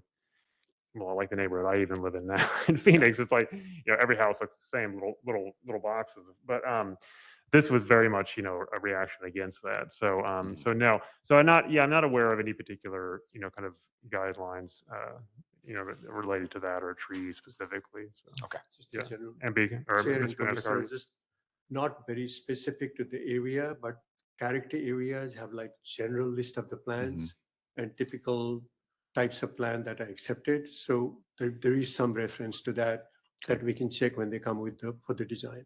Yeah. I'll just note that my green thumb saw the ficus tree on that plan. Absolutely love it. But the plan only lists it as preserve as practical, not to remain. So I'm just a little worried by that. But I'm assuming that ficus tree will still remain with any adjustments or other things made on the plans. Yeah, if it was there historically, yeah, it would be, yeah, we always request to have preserve those things, and I think to answer a larger question, I mean the landscape does matter. I mean it's part of the setting. If we're looking at National Register kind of measures of historic integrity, it plays into the setting, it plays into the feeling associated, the association as well. So a few different items. So yeah, it's important to kind of note those things too. I think it's good that you're recognizing that, because it isn't just the building or the building material that's used. It is those other often more organic items that do impact and shape the historic integrity of a site. So. Great. Well, thank you for your thorough review so far. No further questions, Mr. Chair. Thank you. Thank you. Yeah, I think good point on that tree. It is a great tree. Actually, looking at that photo again, it is true. Unless they're just planning to replace it with date palms, maybe. My only other comment will say that, I mean, if they do proceed as planned with the conditions and the other kind of modifications, it'll be a far cry better than the box that Vice Chair referred to on that last one. So this one would pass my particular, level of evaluation. So yeah. At any rate, unless there's any further questions, I will look for someone to make a motion for approval of this item. So moved. Second. All right. And is that with the conditions as stated in the staff report? Yes. Yes. Okay. All right. Very good. All right. Thank you. And we'll take a vote. Okay. Very good. Vice Chair Fackler. Aye. Commissioner Engdahl. Aye. Commissioner Davis. Aye. Commissioner Larson. Aye. Commissioner Montero. Aye. Commissioner Kuroka. Commissioner Robinson. Aye. Chair Woodson. Aye. Okay, so that is eight ayes, no nays, no noes. So the ayes have it. Motion carries. Okay. Thank you for your time. If the presenter's still on the line, and good luck with your project. Thank you very much. Yep, thanks, and we'll look forward to seeing those revisions as laid out in the conditions. So thank you very much for your time. Yeah, we'll talk more. Thank you. Very good. All right, excellent. Moving on then to item 9, chair and staff updates. I do not have any updates. Okay. I have a few. I know Mr. Adhikari has some, at least one as well. I'll just begin. Want to give you a little bit of an update on what's happening with the Watson's Flowers site. I had provided to you via email, commissioners, a copy of the updated report and historic property inventory forms that Mark Vinson of Vinson Studio, who we just heard from and we're all very well familiar with earlier in the meeting. Those revisions he revised the report, had it finalized after reviews by the Historic Preservation Office, as well as the State Historic Preservation Office. Tempe Community Action Agency, TCAA, I think you're aware, is in the process of purchasing the property from the Tempe Coalition of Affordable Housing. They will be putting together a design team for a redevelopment project on the site in the coming months.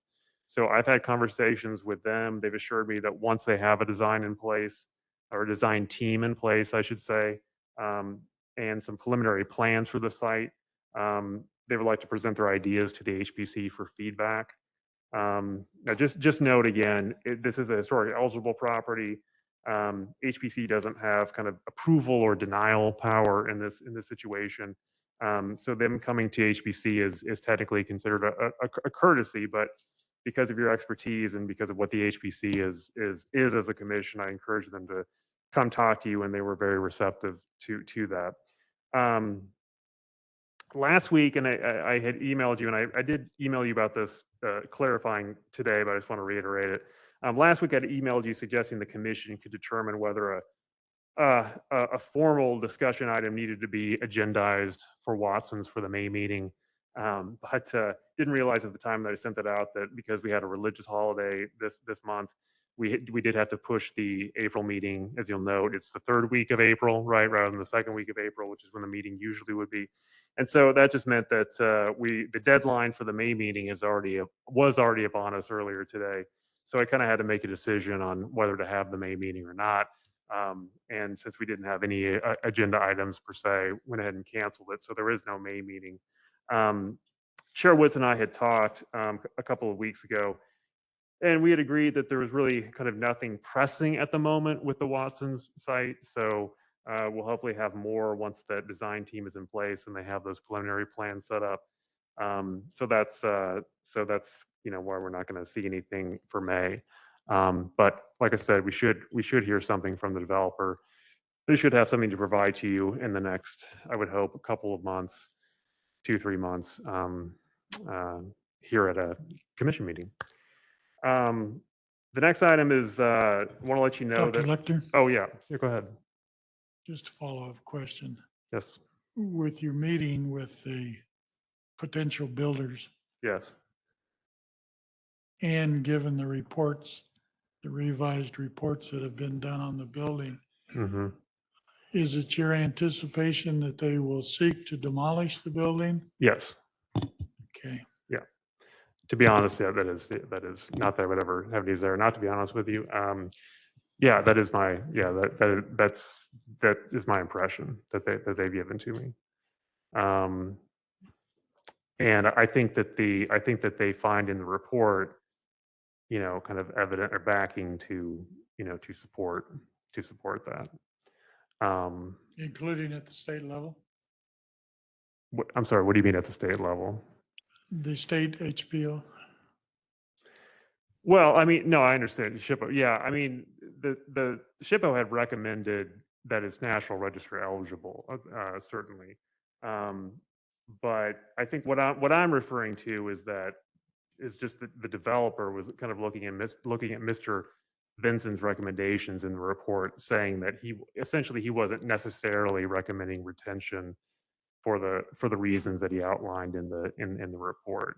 So I'm just saying that they could look to that as as something to support. Not that they need to justify in this case, because it is only a historic eligible property. Not that they need to justify retaining the building, but that report could be used in their favor. But yeah, I don't get any sense that they're looking to retain any element of the building. And I think in Mr. Vince's report, I think he is correct. And I mean, if you're looking to try to preserve the entirety of the building, that's one thing. But particularly if you're looking to say try to only preserve a portion of it, perhaps the oldest portion, the adobe portion, where you've only got maybe 1-2 original walls, adobe walls, it becomes, yeah, it would be kind of potentially difficult to do that.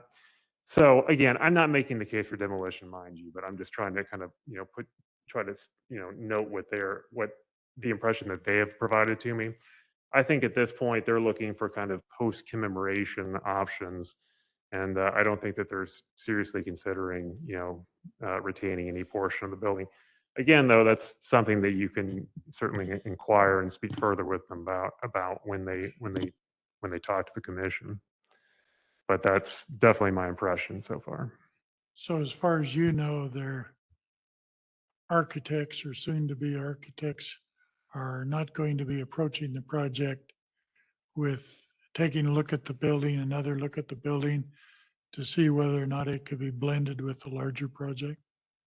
I don't believe so. I didn't hear anything about a structural or an architectural or engineering type of assessment that they were planning to do. Yeah, it would be perhaps worthwhile for them to do that to just get a definitive answer, but I think that for them is they're just at this point not considering that really seriously as an option. And the historic foundation, ex-mayor was talking to us here a couple of months ago and threw the $50,000 on the table and said we'd be glad to help further identify all possibilities. Yes. That's no longer the case. Well, I can't say that, but I've actually heard nothing else about that since that very meeting. I have not heard one further word about that. Because if I could maybe interject here, I can add some information on that. Oh, okay. Well, let me first say that, so Dr. Lecter and I have had a number of side conversations on this topic to see if there's any hook whatsoever that the city has that can be, brought to bear on helping to, convince the new developer to preserve the building. And regrettably, there's very little, at least from what we've been able to determine. It's also quite apparent that there are some, powers that be, so to speak, in the city that are also supporting the development of this project because it's part of this, affordable housing, project that Tempe is moving forward.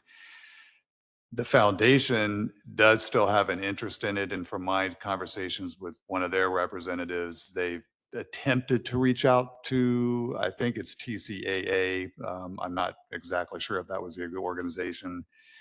They haven't really made much progress because they don't seem to be willing to talk, or they don't seem to be willing to talk because they don't have a contract yet, I guess, because the city agreement or whatever's going to happen here hasn't been put in place yet. And I think they're using that as an excuse personally, but, and I think they're doing that because they probably already, as you've already indicated, they probably already have decided that they're not going to preserve the building.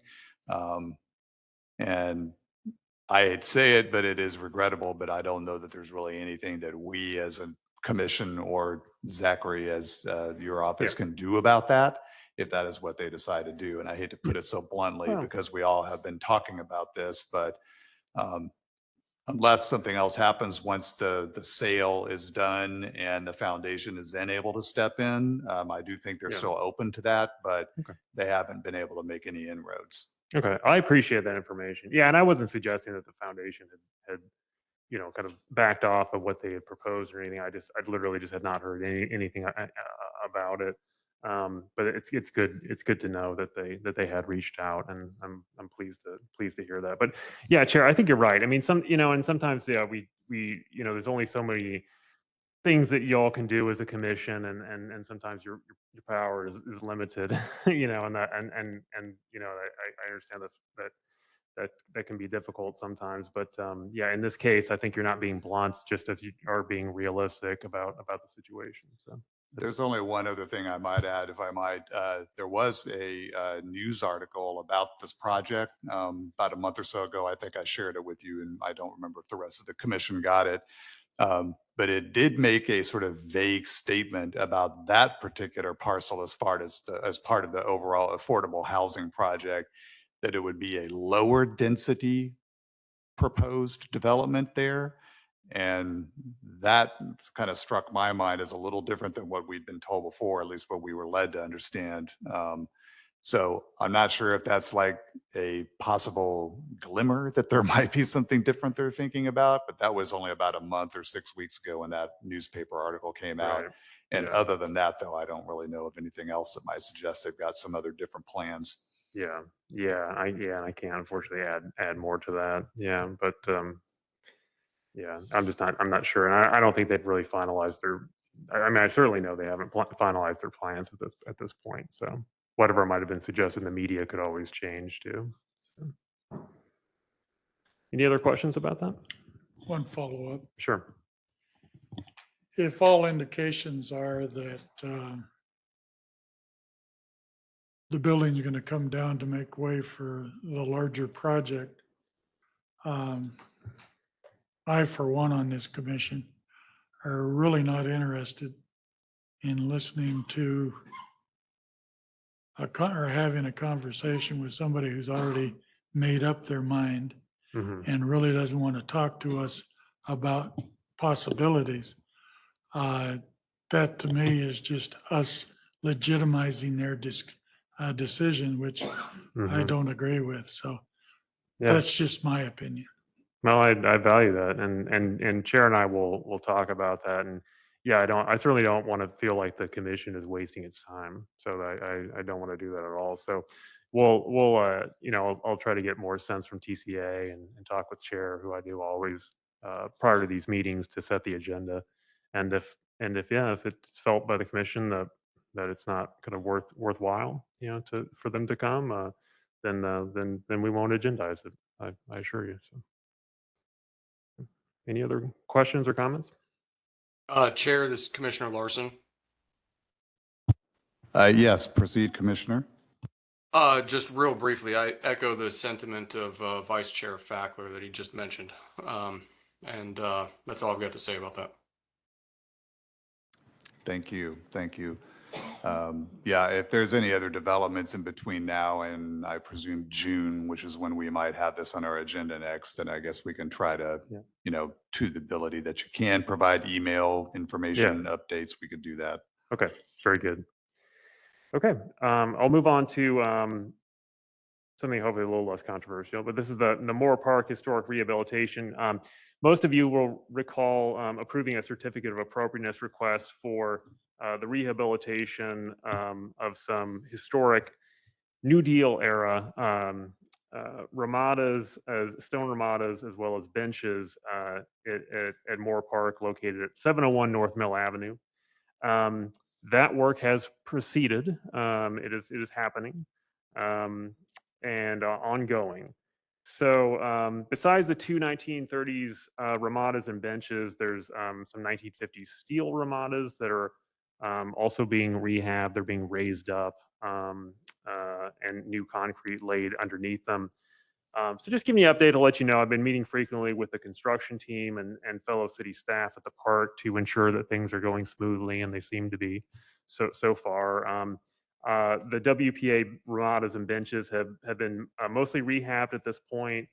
So that includes replacing missing stone, filling cracks, replacing mortar, and the steel ramadas are still being worked on. So I went out several times last week to talk with the stone contractor and just kind of make sure things were, you know, going as planned, and things seem to be going as planned. So good news on that front. Any questions about that one? Okay. I want to give you an update too on Double Butte Cemetery. Logan Simpson is working on a draft of a landscape plan for Double Butte Cemetery. Double Butte dates to 1888. It has an old settlers section. Some of Tempe's earliest residents, Euro-American residents, reside and rest in Double Butte Cemetery. It is listed in both the Tempe Historic Property Register and the National Register of Historic Places, and it's located at 2505 West Broadway Road. Logan Simpson did an assessment of the existing landscape, pretty much documented all of it based on my conversations with them, as well as some members of the Tempe Historic Preservation Foundation, which is partially funding the assessment, at least of the Pioneer section. Overall, the goal would be to return the cemetery to a more pleasing condition. So not just the Pioneer section, but kind of the whole cemetery, as it were. Some of the things that would need to be fixed, there needs to be some headstone restoration. There's some extensive drainage issues that are going to have to be resolved. So, for example, there's ditches on site that are used for irrigation. They're basically full of sediment. So that's all going to have to be cleared out. The borders around the plots, which are character defining, are going to have to be repaired. And then there's a plan to plant about 280 trees. It's a lot of trees throughout the entire cemetery. Although it's pretty bare today, originally that cemetery had a lot more trees. So that would actually be kind of restoring it back to more of its historic appearance. And the goal there would be to put in trees that are, of course, appropriate for the landscape and the climate and fairly resistant to climate change. In addition, there is the possibility of putting some kind of berm for the mitigation of noise from the I-10 Broadway curve, which was a concern that had been brought up in a public comment that was read at a meeting a couple times ago. So that's definitely under consideration as well. And then once the plan is finalized, Logan Simpson said our first stop will be the Historic Preservation Commission. So you can look for another presentation from Logan Simpson on that landscape plan and the chance to weigh in with some feedback. So not sure when that will be. I don't have a specific timeline, but sometime in the hopefully not too distant future. So yeah. And that's all I have. I think Mr. Adhikari has one. Thank you, Jack. So, Mr. Chair and Commissioner members, I know there are a couple of new members. Welcome. For you, my name is Ambika Adhikari. I'm a principal planner in the Long Range Division of the Community Development Department. And I'm also coordinating the General Plan 2050 effort the last 14 months continually. And Vice Chair Fackler is a very loyal attendee of the technical advisory group and also very passionate. So he kind of knows and puts in the perspective of the Historic Preservation Commission into the meetings. So in the past 14 months, we have made the technical advisory group, which has like 70 different members, all from 16 boards and commissions, partners like ASU, Maricopa Association of Government, Downtown Tempe Authority, Tempe Chamber of Commerce, school boards, Tempe Tourism Board, and the staff. It's a very big committee, and we meet twice a month. We had 18 meetings as of the last meeting. And then we go into a lot of detail of the drafting of the plan, and then also what should be in the plan at those meetings. And I've been kind of giving you an update whenever I come here. And then also the community working group, which is like time-bound commission appointed by the council. We meet every month, but we also had 2 extra meetings. So 14 times we met with them. They also give us high-level guidance. It represents the entire city in terms of the zip code, character areas, and professions, and so on. So with all of that effort right now, we had many public meetings. We actually had about 2,500 points of contacts, including 4 surveys, meeting people where they are, like in the park, and then also having public meetings and having focus group meetings, all of that. It's really a community-driven plan. And so with all of that, we began to draft the plan. And we'll be taking the plan to the City Council work study session next week on the 27th. So as we speak, sometime this Friday, the preliminary draft will be uploaded as a part of the council agenda. So if people want to take a look at it, you can do it. But officially, the public version of the plan will kind of work on it. On May 5th, we'll release it, and everyone will have an opportunity to take a look at it. And that after we release the plan, there's also going to be a survey that people can go online and rate the plan and make any comments. And on the 17th, we'll have an in-person and also Zoom 2 meetings on the 17th, one in the afternoon and then one in the evening to see if people have any feedback, and we also can give an overview to all of them. The historic preservation elements, we work closely with Jack and Mr. Packler, and anyone who's kind of interested is pretty strongly represented in the plan. Not much change from 2040 except the update of all the registrations, any new things that we've learned. And then also the cultural amenities side has been strengthened a little bit with some indigenous elements. The plan will also have the land acknowledgement for the Native community. So obviously in 10 years, a few things have changed, so those will be reflected. And the next step in the plan after the release is going to be, we'll be taking it to the Development Review Commission on May 23rd in the study review session. And then June 27th will be the first hearing. We'll meet on the south side of Tempe. That would be at the museum. And then on July 25th, we'll meet here. The DRC will meet here for the second hearing. And if all goes well, we plan to take it to the council on August 10th for the first hearing and for the second hearing on the August 24th. So the document is pretty big. It's about 373 pages, 7 chapters, 20 Arizona required elements, and 6 additional elements that the Tempe has been as optional element. Tempe values like historic preservation element per se is not required by the state, but we always have it. And same thing with the cultural amenities, not required by the state, but we have it. So it's a long document, and there's also like 77 pages of the appendices for people who want to go into a little more detail. There's also a list and mapping of all the historic resources that we've kind of worked on. So there's going to be a good reference. But the general plan, as the name suggests, is really high level. It's more of a philosophy and vision to guide the other documents. So it's flexible and vague enough and still gives a direction for anything that goes on.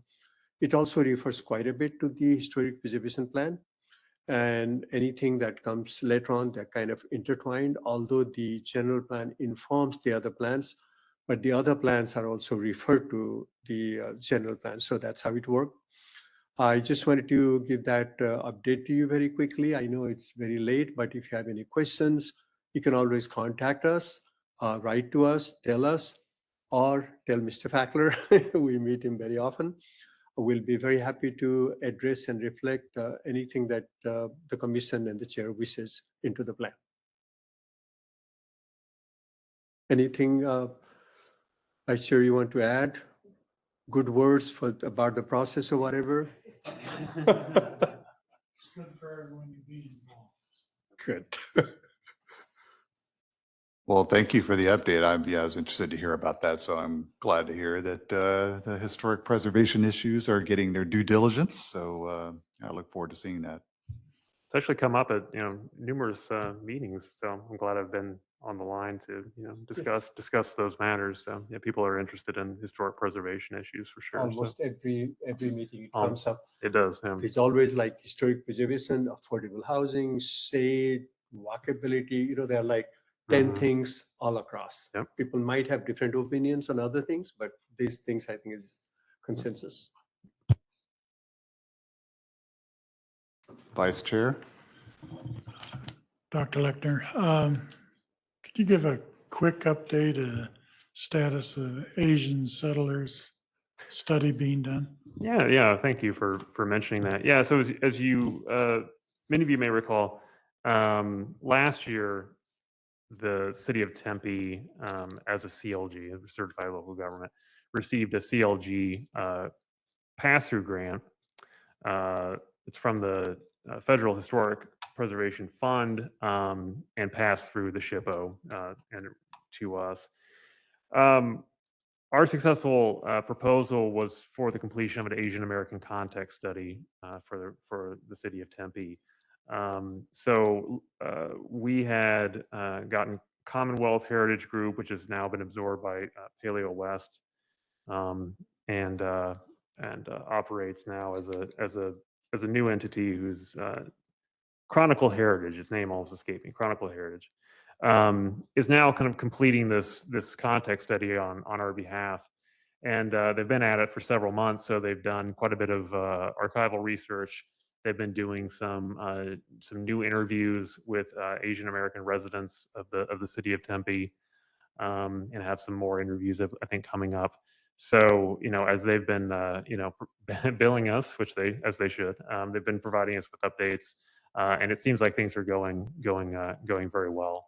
So the plan is to have that context study completed by September. And certainly, when that is completed, that will be agendized and give Historic Preservation Commission the opportunity to review it and comment on it before it's finalized. So yeah, we're excited about it, and looking forward to them making more progress and finishing it up later this year. So thanks for asking. That's good to hear. Thank you. Okay. Any further updates? Okay, moving on to current events and announcements.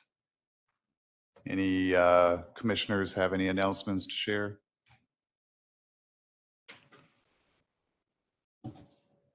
And staff announcements.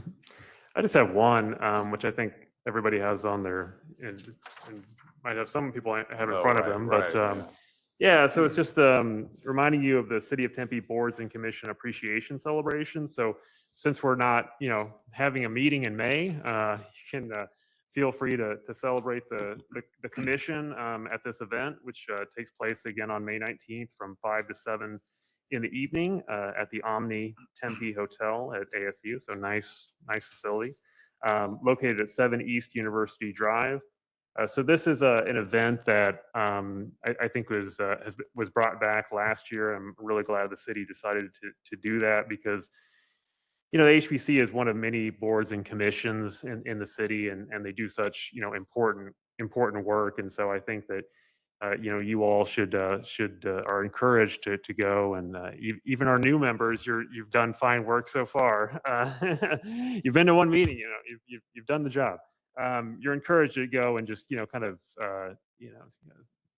enjoy yourself and soak in that recognition which is so well deserved. So please, if you're able to, please try to make the time to attend that. Chair Woods, I think you attended last year's event and enjoyed it. Last year was at the Center for the Arts. It was quite nice. And actually, Chris Garrity, who used to be on the panel, got recognized for his years of service and got a picture with the mayor. So, or someone was there, one of the council members.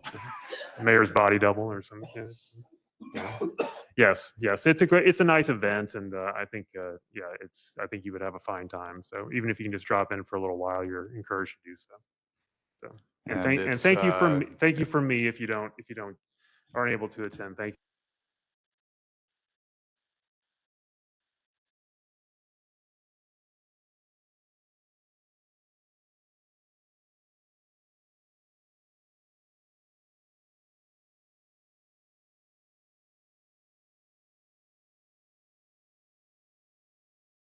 Yet. I don't have one. You wore yours the other day, didn't you? I don't have one. We'll have to work. We'll have to see about that. I'm not sure. But yeah. Yes. And now we've got new members, so maybe we can get some badges by then. We'll look at. We'll look. Yeah, We'll right. have to look into it. Are there city guidelines? Yeah, right. Yeah. That's the only announcement I have, Chair. Okay. And I Any other announcements or anything else? Mr. Chair. Yes. I was wondering, so we have these canceled meetings because there's nothing to review or something like that, but instead of just reviewing, I'm wondering if we can do something a little more proactive, like let's say, like somehow promote this like a historic preservation plan, like how to encourage the implemented, or I don't know. I'm just that example. Just wondering something as a group we can do something to promote, or we hear all these little disturbing tendencies, like we hear about a project, the next thing we find out is it's already done deal, like we have nothing we can do about it. So like, I don't know how much we can do as a commission, but just a thought. Well, I mean, it's a good idea. And do you mean like in terms of promoting it to the council or to the Well, city? I'm just kind of talking, but I will look for other members, everybody. Sure. Something we can do, maybe. Maybe. I mean, well, you know, we did the, I thought when we did the, what's it called? The Hayden's Ferry Right, right, Days. I mean, something- I think that was useful even as we maybe- got about equal, you know, positive and negative feedback, but you know, it's still, people noticed. So, Well, you that's know, a city, that's a city event. So Yeah, right. that happens, you know. Right, right. And that's okay. Maybe at That's the okay. start, even just planning that Mhm. event or something. Maybe you may well- not want to meet just for that, but anyway, we have opportunity to meet and get canceled. And this time might be only 1 month, but I remember last year we had like 2 or 3 in a row. So Right. there's opportunity to meet and maybe do something a Okay. little beyond than given tasks, I guess. Sure, sure. Go to the Watson Flower House and talk to. Right. Right.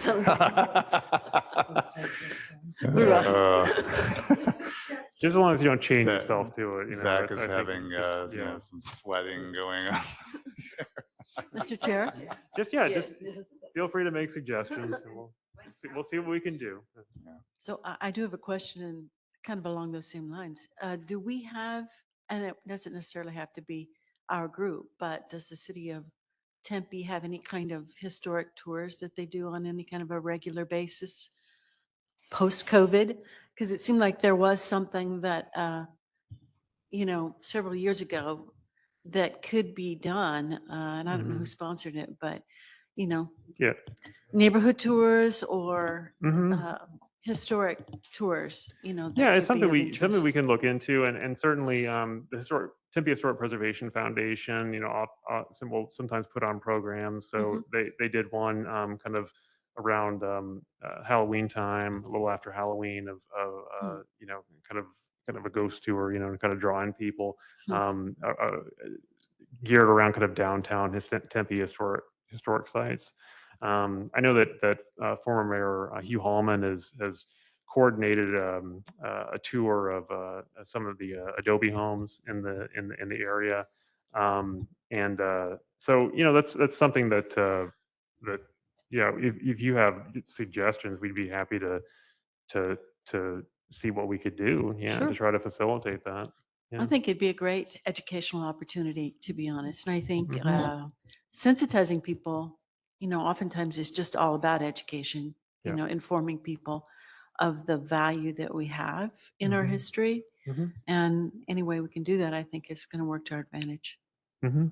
Yeah, To and the another, I'll city's just, advantage. yeah, and I'll just tell you too, another thing that the Historic Preservation Office is doing in connection or in collaboration with Neighborhood Services is, and this is, you know, kind of in an effort to carry out some of the priorities in the HP plan, is to send out notifications to property owners of historic eligible properties to encourage them to designate in the Tempe Historic Property Register to initiate that process, and also a separate mailing to go out to neighborhood meeting, or excuse me, to folks who live in historic districts, just to kind of, you know, let them know, because sometimes people move into historic districts and, you know, they don't even know that they are in a historic district, you know, and they don't know what that means, and they don't know kind of the benefits that kind of go, you know, go along with that. So you know, that kind of goes along, you know, with that. that kind of encouragement of people to value historic preservation in general. I think Right. that can't be reiterated enough. Oh, and there's one other announcement that I meant to make to you. It's an upcoming event, and I believe I did email you about it. It's kind of a save the date thing, but on May 1st, from 11 to 11:30 on the patio at Hayden House, where the city is going to be celebrating the 90th anniversary of the dedication of Tempe Bridge, aka the old Mill Avenue Bridge. And we're going to be dedicating a new plaque in honor of former state bridge engineer Ralph Hoffman, who designed a number of bridges throughout the state of Arizona, but designed the old Mill Avenue Bridge. So anytime you look or drive across that bridge and think about the kind of the simple but elegant design of that bridge, you can thank Mr. Hoffman a lot for that. So his two of his granddaughters are going to be in attendance at that ceremony. Mayor and members of council will be there, as well as other city managers, supervisors, and staff. And there'll be some light refreshments, I'm told. So it'll be a nice event. And so I definitely encourage any commissioner to attend if you have the time. I know maybe working at that time. It's I think it's a Monday, but it is May 1st, which is the actual anniversary, or at least one of the 2 days. It was a 2-day ceremony originally in 1933 that dedication took place over. We're going to do it in 30 minutes this time, but so a little shorter. But we do hope you can attend if you're able to. We certainly invite you. Yes. Brenda Abney, I know not everyone can see it, but she said the last historic house tour session is at the Peterson House on Saturday, April 22nd from 11 a.m. to 2 p.m. And the Historic Preservation Foundation had and has an annual tour. Tempe History Museum does historic house tours and site visits. Oh, great. All right. Thank you, Brenda, for the information. And any further announcements? That's all from staff. Thank you. Okay. All right. Well, hearing nothing further, we will then adjourn at 8:15 p.m. Thank you, everybody. Thank you. Thank you. Goodbye.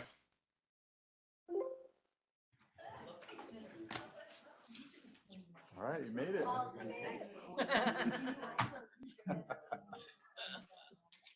you doing? I'm doing well.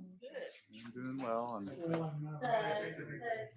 this is a little bit on the longer side for a meeting, although we have had a couple of longer ones. But Zach heard as well. He was like, "Oh, meetings they do 3.5 hours." Yeah. There have been a couple that have been 3-hour like ones. 2:15. This is great. This is really good. Boyer wanted to come just to see what it was like. I'm like, I don't know if you want to go to this one.